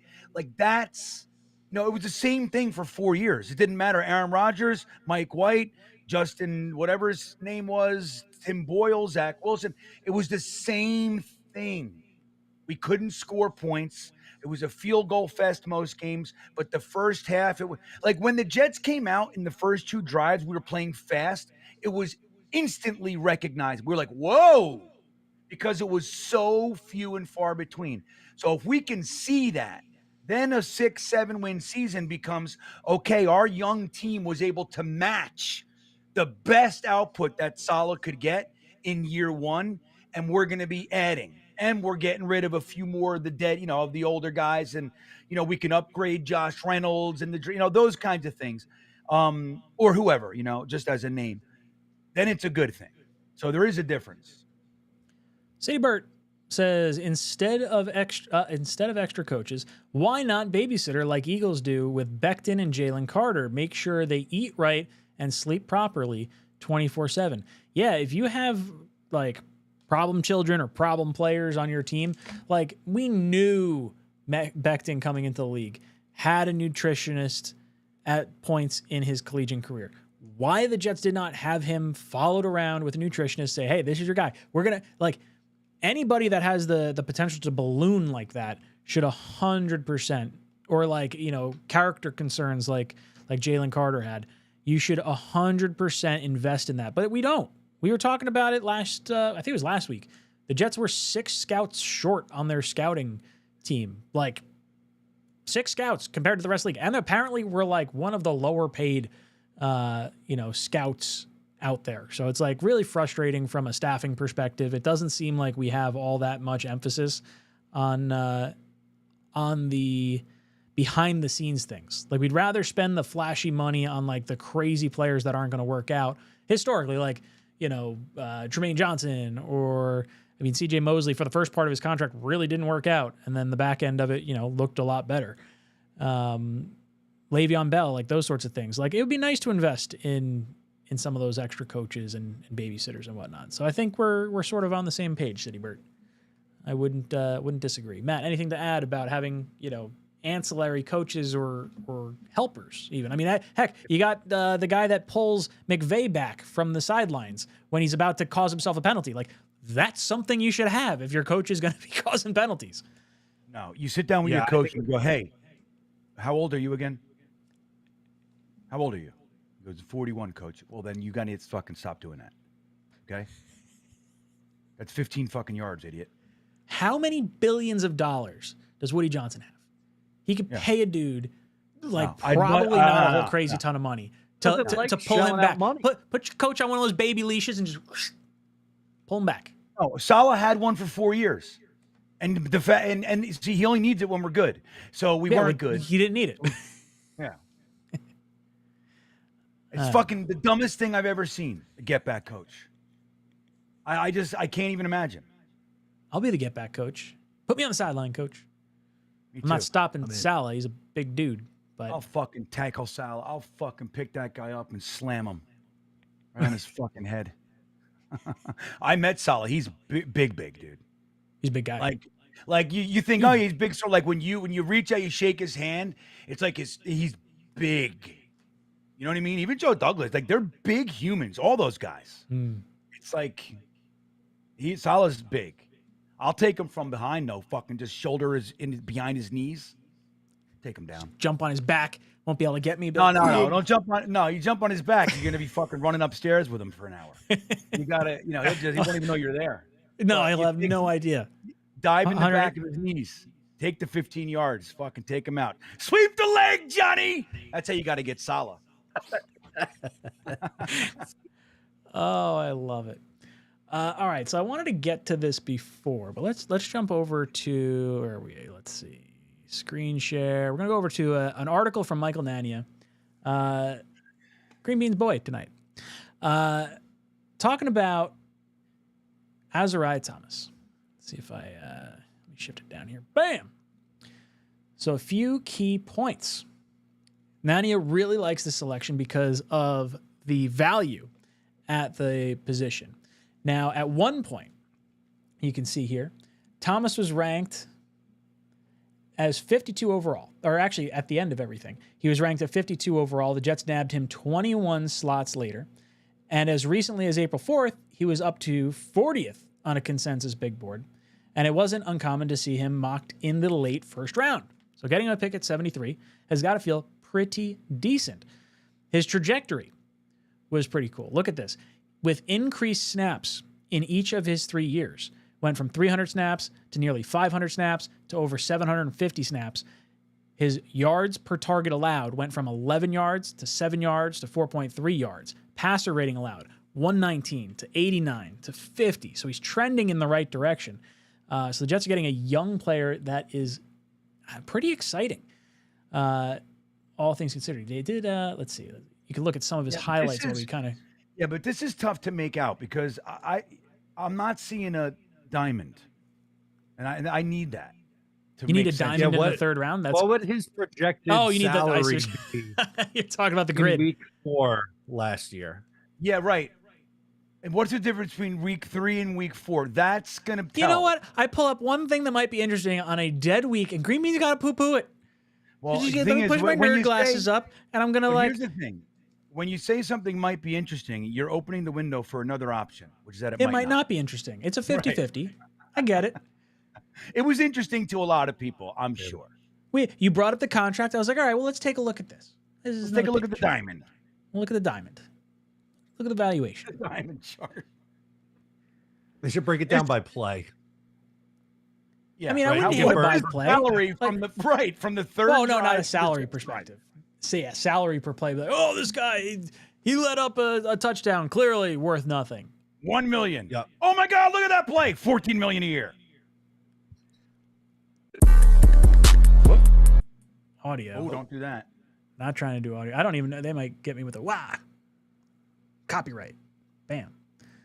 Down at the Senior Bowl. Didn't Dom C tweet this out too? He did. We pulled it up. I think we pulled it up that night on draft night, talking about it. Now his biggest knock obviously was the speed. It was the 4.58 unofficial 40 at his pro day, and based on some of the knocks from watching his tape, it's the long speed. So if you get a burner on him and he's got to like try and use his strides to keep up with people, that's where he'll kind of trail off a little bit. But his quick burst speed, I think Nania maybe even mentions it in here. Why did he slip? His 10-yard split was a 1.55, which is about average among cornerbacks. But that means in quick spaces or quick cuts, he should be able to play just fine, which most of the game is played in front of you. So maybe you just have to shade a safety over to him if you're concerned that he might get beat over the top or something. But I think you got to feel pretty decent about it. Avoiding big mistakes was another thing that he mentions in here.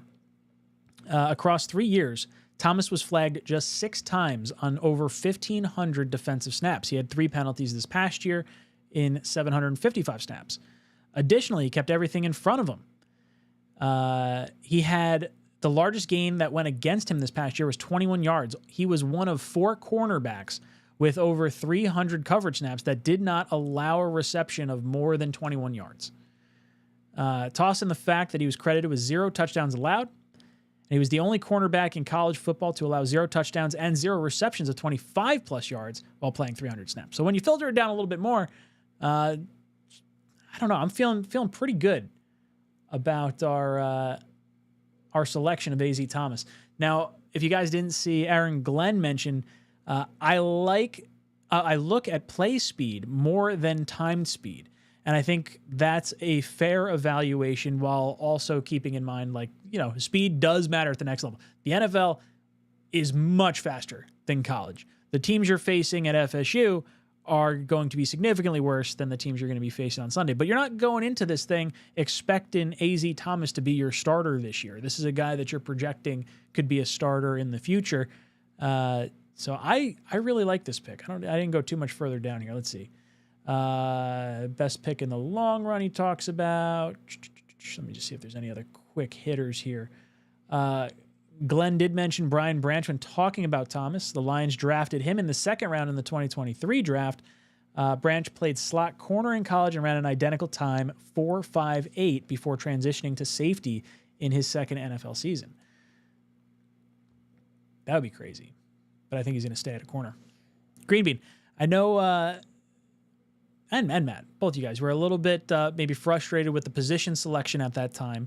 We're now basically like a week and a half, 2 weeks out from the draft. How are we feeling at this point?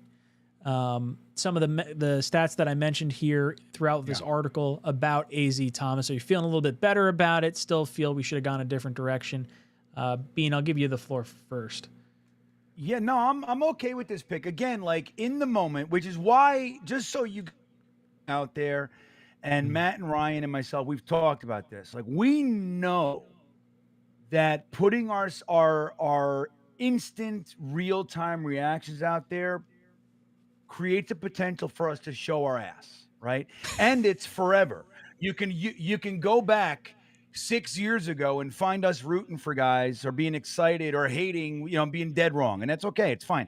We like it. We like that it's, more real and raw, because nobody's right all the time and all that kind of stuff. So we'd rather kind of do that, right? So in the moment, we have our hopes, right? We're hoping to get a starter third round. It's not, it starts to get limited, your ability to find a starter as the rounds go down. In the third, we thought we saw some positions, particularly wide receiver, that were there. These guys can contribute right away, and it's what we were hoping, right? So when you go corner, or we were going, okay, there's still a great batch of defensive tackles out there.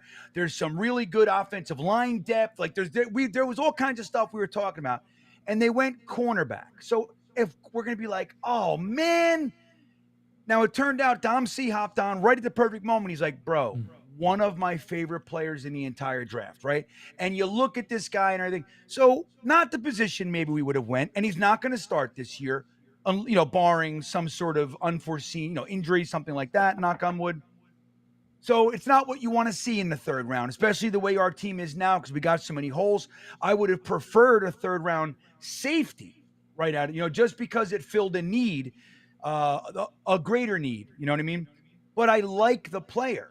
So I think it's a very good pick. Again, in a year, 2 years, when he is a starter, or he's 𝐒𝐿𝐻 and he's coming in, he's laying dudes out and plucking picks and all that stuff, and his 38% playing, snaps and all that shit, we're going to love him. You know what I mean? So it's all good. But in that moment, I'll shoot straight. I wanted a wide receiver, man, and guess what? He's not. So boo.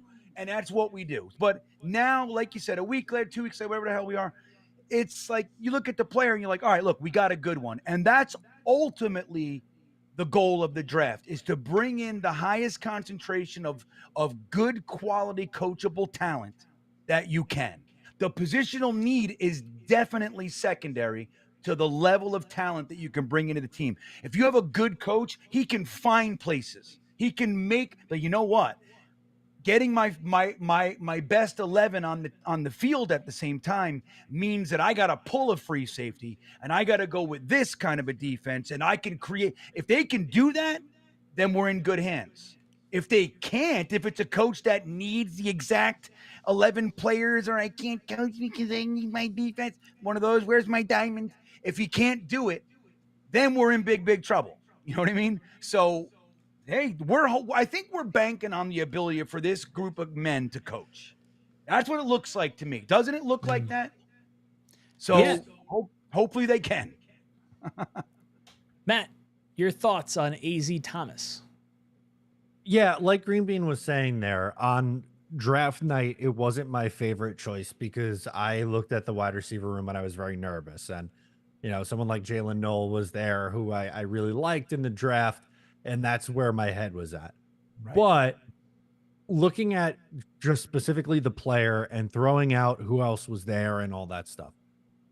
One, they got good value on him. He's someone who probably should have went in the beginning of the second round and was there for you in the third round. And two, specifically for how I think Aaron Glenn is going to want to play defense, he fits. He's a big outside physical corner. Yes, there's the speed concerns, but I think the tape speaks for itself, and they're not valuing the 40-yard dash as much, which I'm okay with.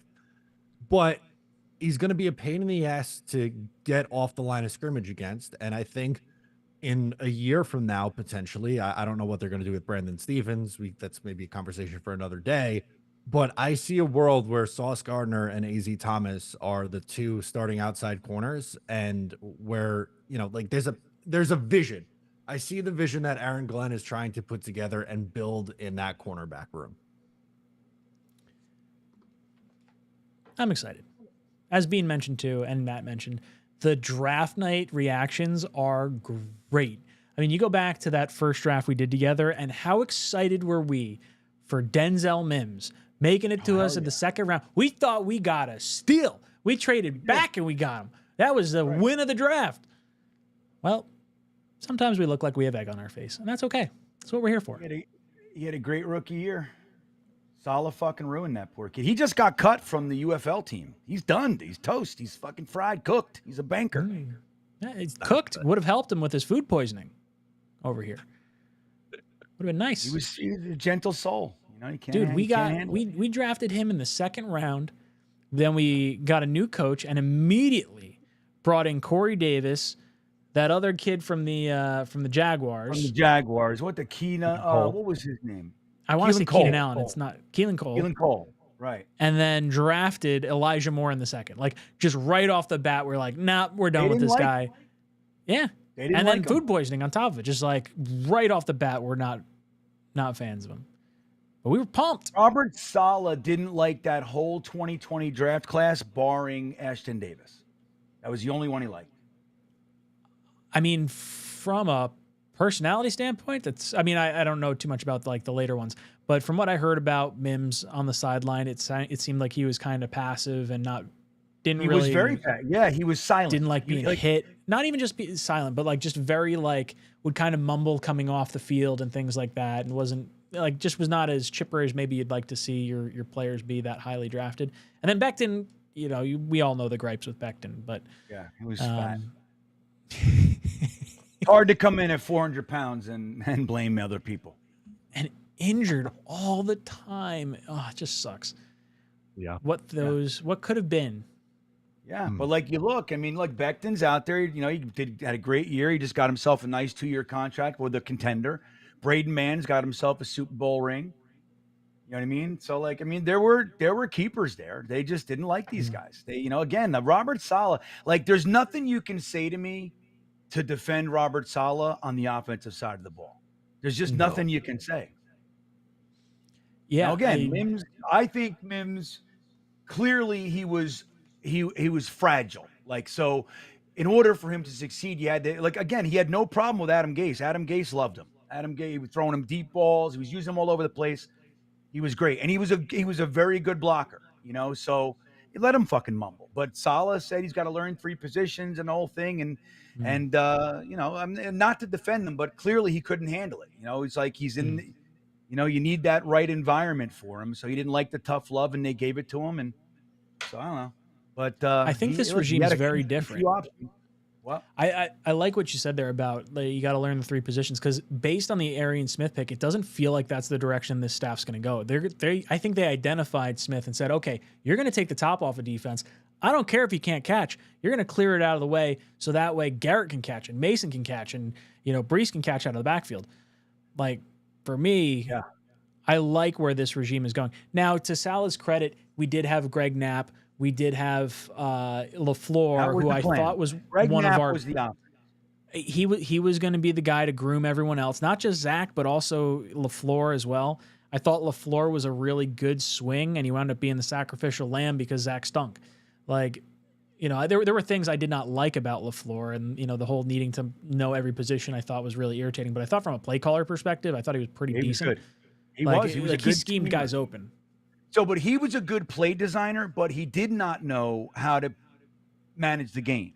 So he had his chart, and he had his plays and he stuck to it. And there's a mindset that's stick to your plan.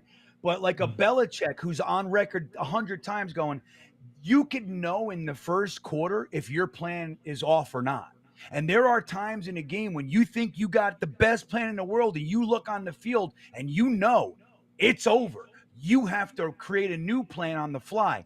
The Saleh LaFleur, they had no idea how to do it. And you could tell because you can see the way the defense is playing. They're clearly onto you, and you're just running the same plays, like running it right into the strength of the defense. Like, you have to recognize that, man.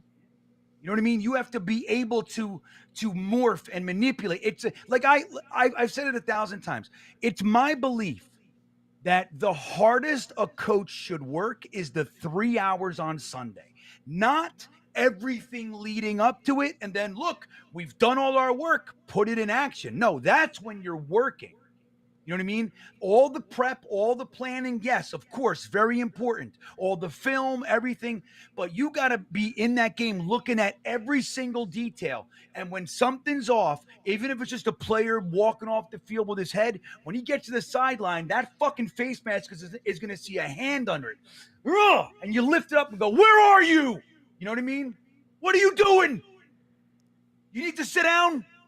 You loser, get off the fucking bench and come in here over this Hall of Fame head, with his thinking he's great and he doesn't have to fucking play anymore. And that's what you do. And you gotta coach, you gotta scheme, you gotta change, you gotta plan, and you gotta know which players. You gotta be on the sideline, on the bench, going over shit with charts.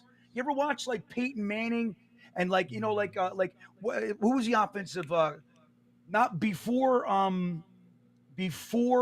Caldwell. There was a coach there. Who was it again? He ended up getting fired at the end, but he was great. Dude, he would run over to the sideline with Peyton Manning, and they'd be screaming and yelling, and he'd be pointing that shit. That was back in the days of the print, like the paper would come out of before the plays, the surfaces and the iPads, and fucking stuffing it in each other's face because the coach is working. You know what I mean? Like the Saleh, it's like, well, we did all our planning, it's not working. I mean, we'll go in behalf, we'll look at some stuff, and and that's not going to work. Parcells was coaching during the game, screaming, yelling, and that's what you got to see. So I don't know. That's my belief that the 3 hours on Sunday is that's when the most work should be done. And we haven't seen it here. Bowles didn't do it. Saleh didn't do it. Gase didn't do it. He sat on the bench middle of games. I never seen anything like that. Rex did it. Rex was running around coaching, but it was all defense. You know what I mean? That was the problem with Rex, is that he put all the offense on his offensive coordinator, which, I mean, Brian Schottenheimer wasn't a complete slouch. Marty Morningwig wasn't a complete slouch. They were actually good offensive coordinators, not great, but you can't as the head coach. You know what I mean? And then you go back in time, through the annals, and you look, Pete Carroll coached on. Bruce Coslett did not coach during the games. He just stood there. It's like we keep bringing in the same fucking guy. What do you think? That's what I was gonna say. What sort of coach do you think Glenn's gonna be? Like, in my mind, I think he's gonna be more stoic than like. No. I guess you could be stoic and like coach, but like I think he's gonna appear more, docile maybe than what Saleh was. Like occasionally you'd see Saleh fired up, but like I don't see Glenn yelling. Like I see it. Have you watched the press conference? Yeah, oh, he's fiery, but like I don't know if he's going to do that in game. I feel like he's going to try and keep a level head. Nope.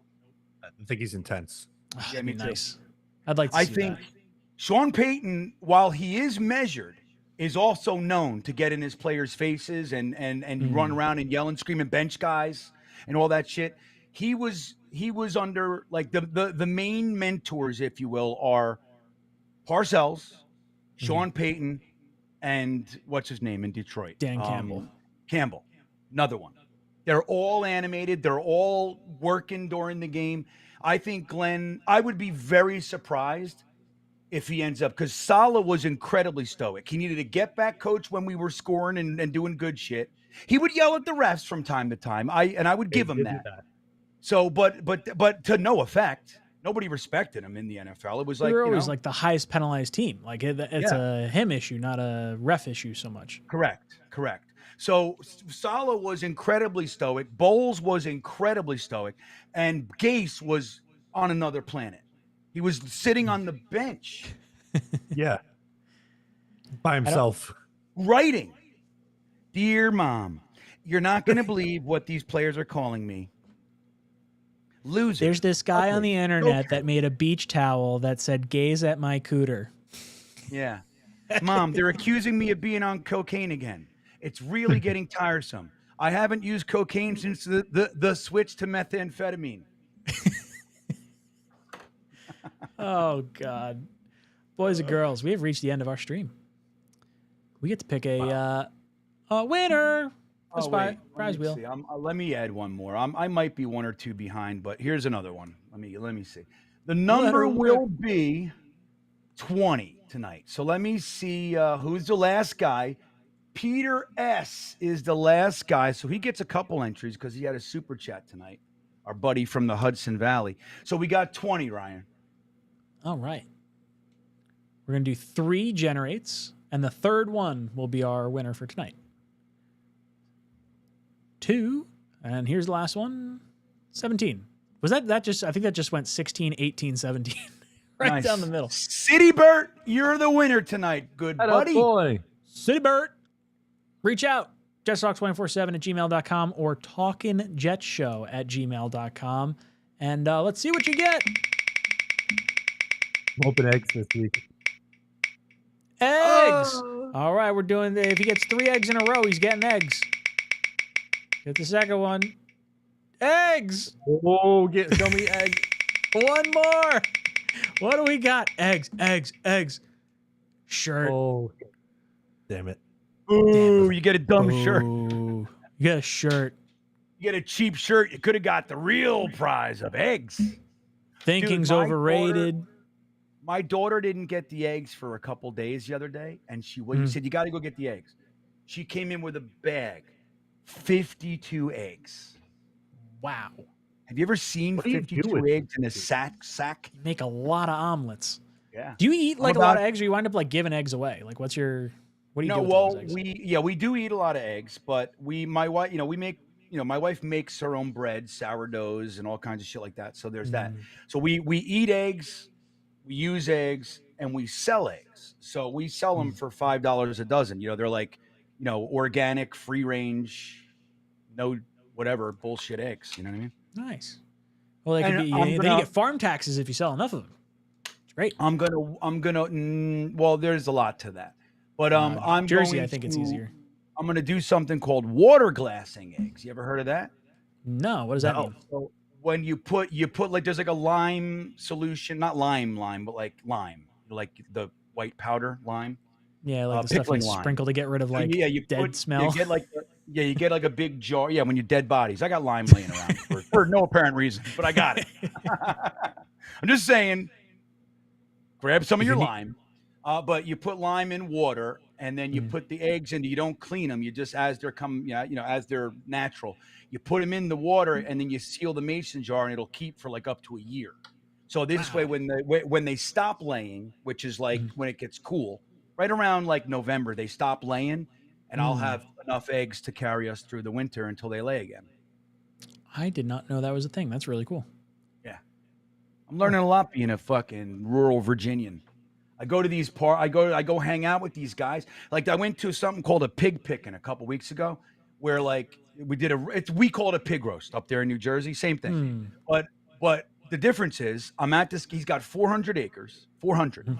He's got cows and everything and everything. So like the pig we were eating, we were call it 50 feet away from the pig pen where he slaughtered it the day before.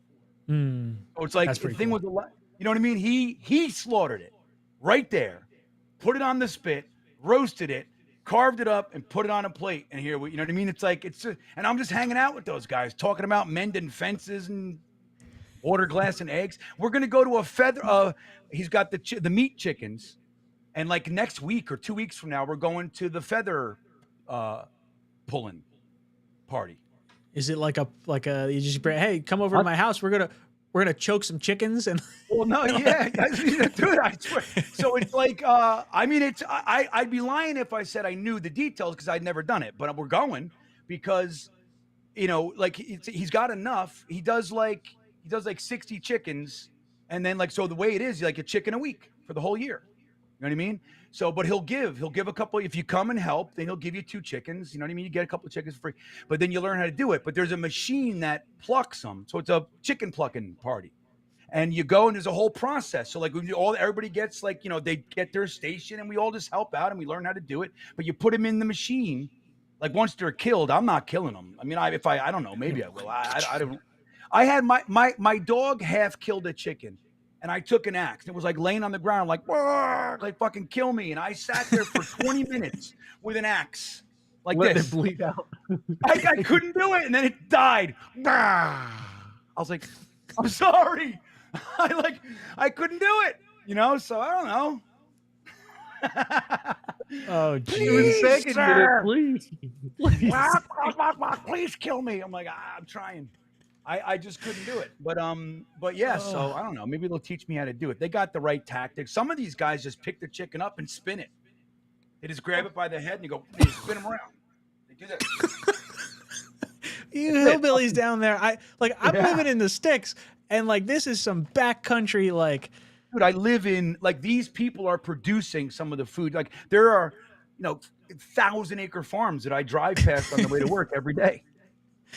Like with big, huge turbines. You know what I mean? Like, you know what I'm saying? It's like this is I cool live in as the real shit. deal, man. Real deal out here.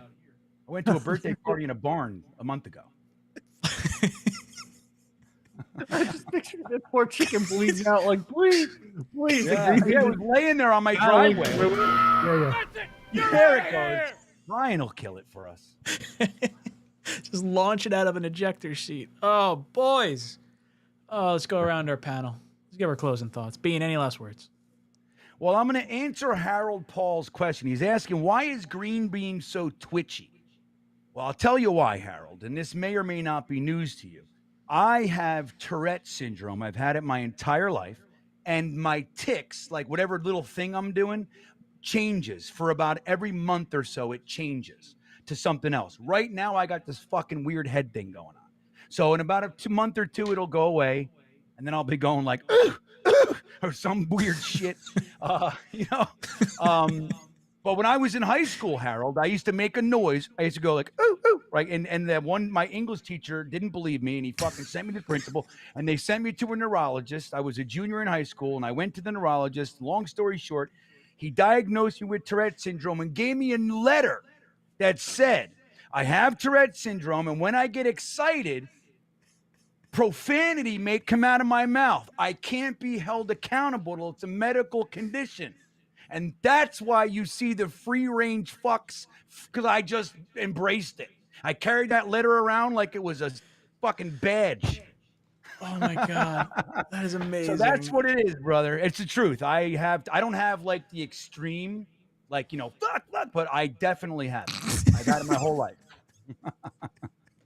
I'll be honest. I thought you were just going to go in a totally different direction and, like, be really excited you got that letter and just start cursing at people, but man, that's I'm sorry. If they had a problem with it, I could show them the letter, and then it was before like you're offending, discriminating. It was before that, but I couldn't be held accountable. I had a medical note that said it's a condition. If I get excited, and I'm obviously I get excited very quickly. Like, what? So it's like I was like dropping F-bombs all through the hall. Well, we love you. Yeah, Harold, right? Like you don't see this tick often. It's not one like right. You know what it is? So like this is what it is, and then we'll get the hell out of here. What satisfies the tick, right? So like in order to like Tourette's is weird. It's like an incredible urge to do something, and it's sometimes I don't even know I'm doing it. A lot of the time, like my wife will say, "Bro, you're really fucking twitching out." But what satisfies it, listen to this, the feeling I have to accomplish to accommodate it is I have to feel my brain hit my skull. So I go like that. I got to feel like in here. That can't be good. That's a concussion, my friend. That's why, yeah, I mean, fucking, I'm like, oh, yeah. But that's what I have to feel. Like, I had this one when I was younger. It hasn't been here in a long time, and I swear I fucking hope this one never comes back, but I used to do this. But the feeling I had to accomplish in order, I couldn't just go Like I had to feel the underneath of my tongue. Like stick your tongue out as far as you can. You'll feel like a pull as far as you can. Like underneath, there's like a pull. Oh yeah. That feeling is the only thing that satisfies the tick. That's wild. And then in another 30 seconds or a minute, I got to do it again. Fucking wacky life. You're one of the most interesting people I've ever met, Green. Yeah, you know. Matt, any last words for our panel? Oh, wait. I'm doing an after-hours show in a few minutes, so we're going to do that. You know, we were really struggling trying to figure out what we were going to talk about tonight. And this was my favorite show that we've had in a really long time. I love this show. I haven't laughed this hard in such a long time. That was great. I thoroughly enjoy spending time with you two and the chat. Thank you so much for hanging out with us for 2 hours of shenanigans and a little bit of Jets conversation thrown in there as well. A little bit of Jets. Make sure you hit that like button on the way out of here. We'll be back here next week, 8 o'clock to 10 o'clock, talking all the schedule leaks that we have. Hopefully we've got the leaked full schedule by the time we go live, and then we will give you guys our thoughts. But thank you so much for tuning in and hanging out with us. Was it City Bert, Green Bean? Was that who won? City Bert. Yeah, he's the City winner. Bert. Make sure you reach out. jetstalk247@gmail.com or talkinjetshow@gmail.com. We'll get you your shirt size and send you out a shirt. This is Talkin' Jets signing off. JETS.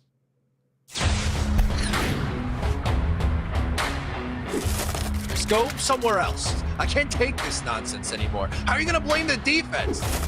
I got the powder. Screw green bean. Damn it. But once you get to the sausage, I feel like we're doing something. Go Jets.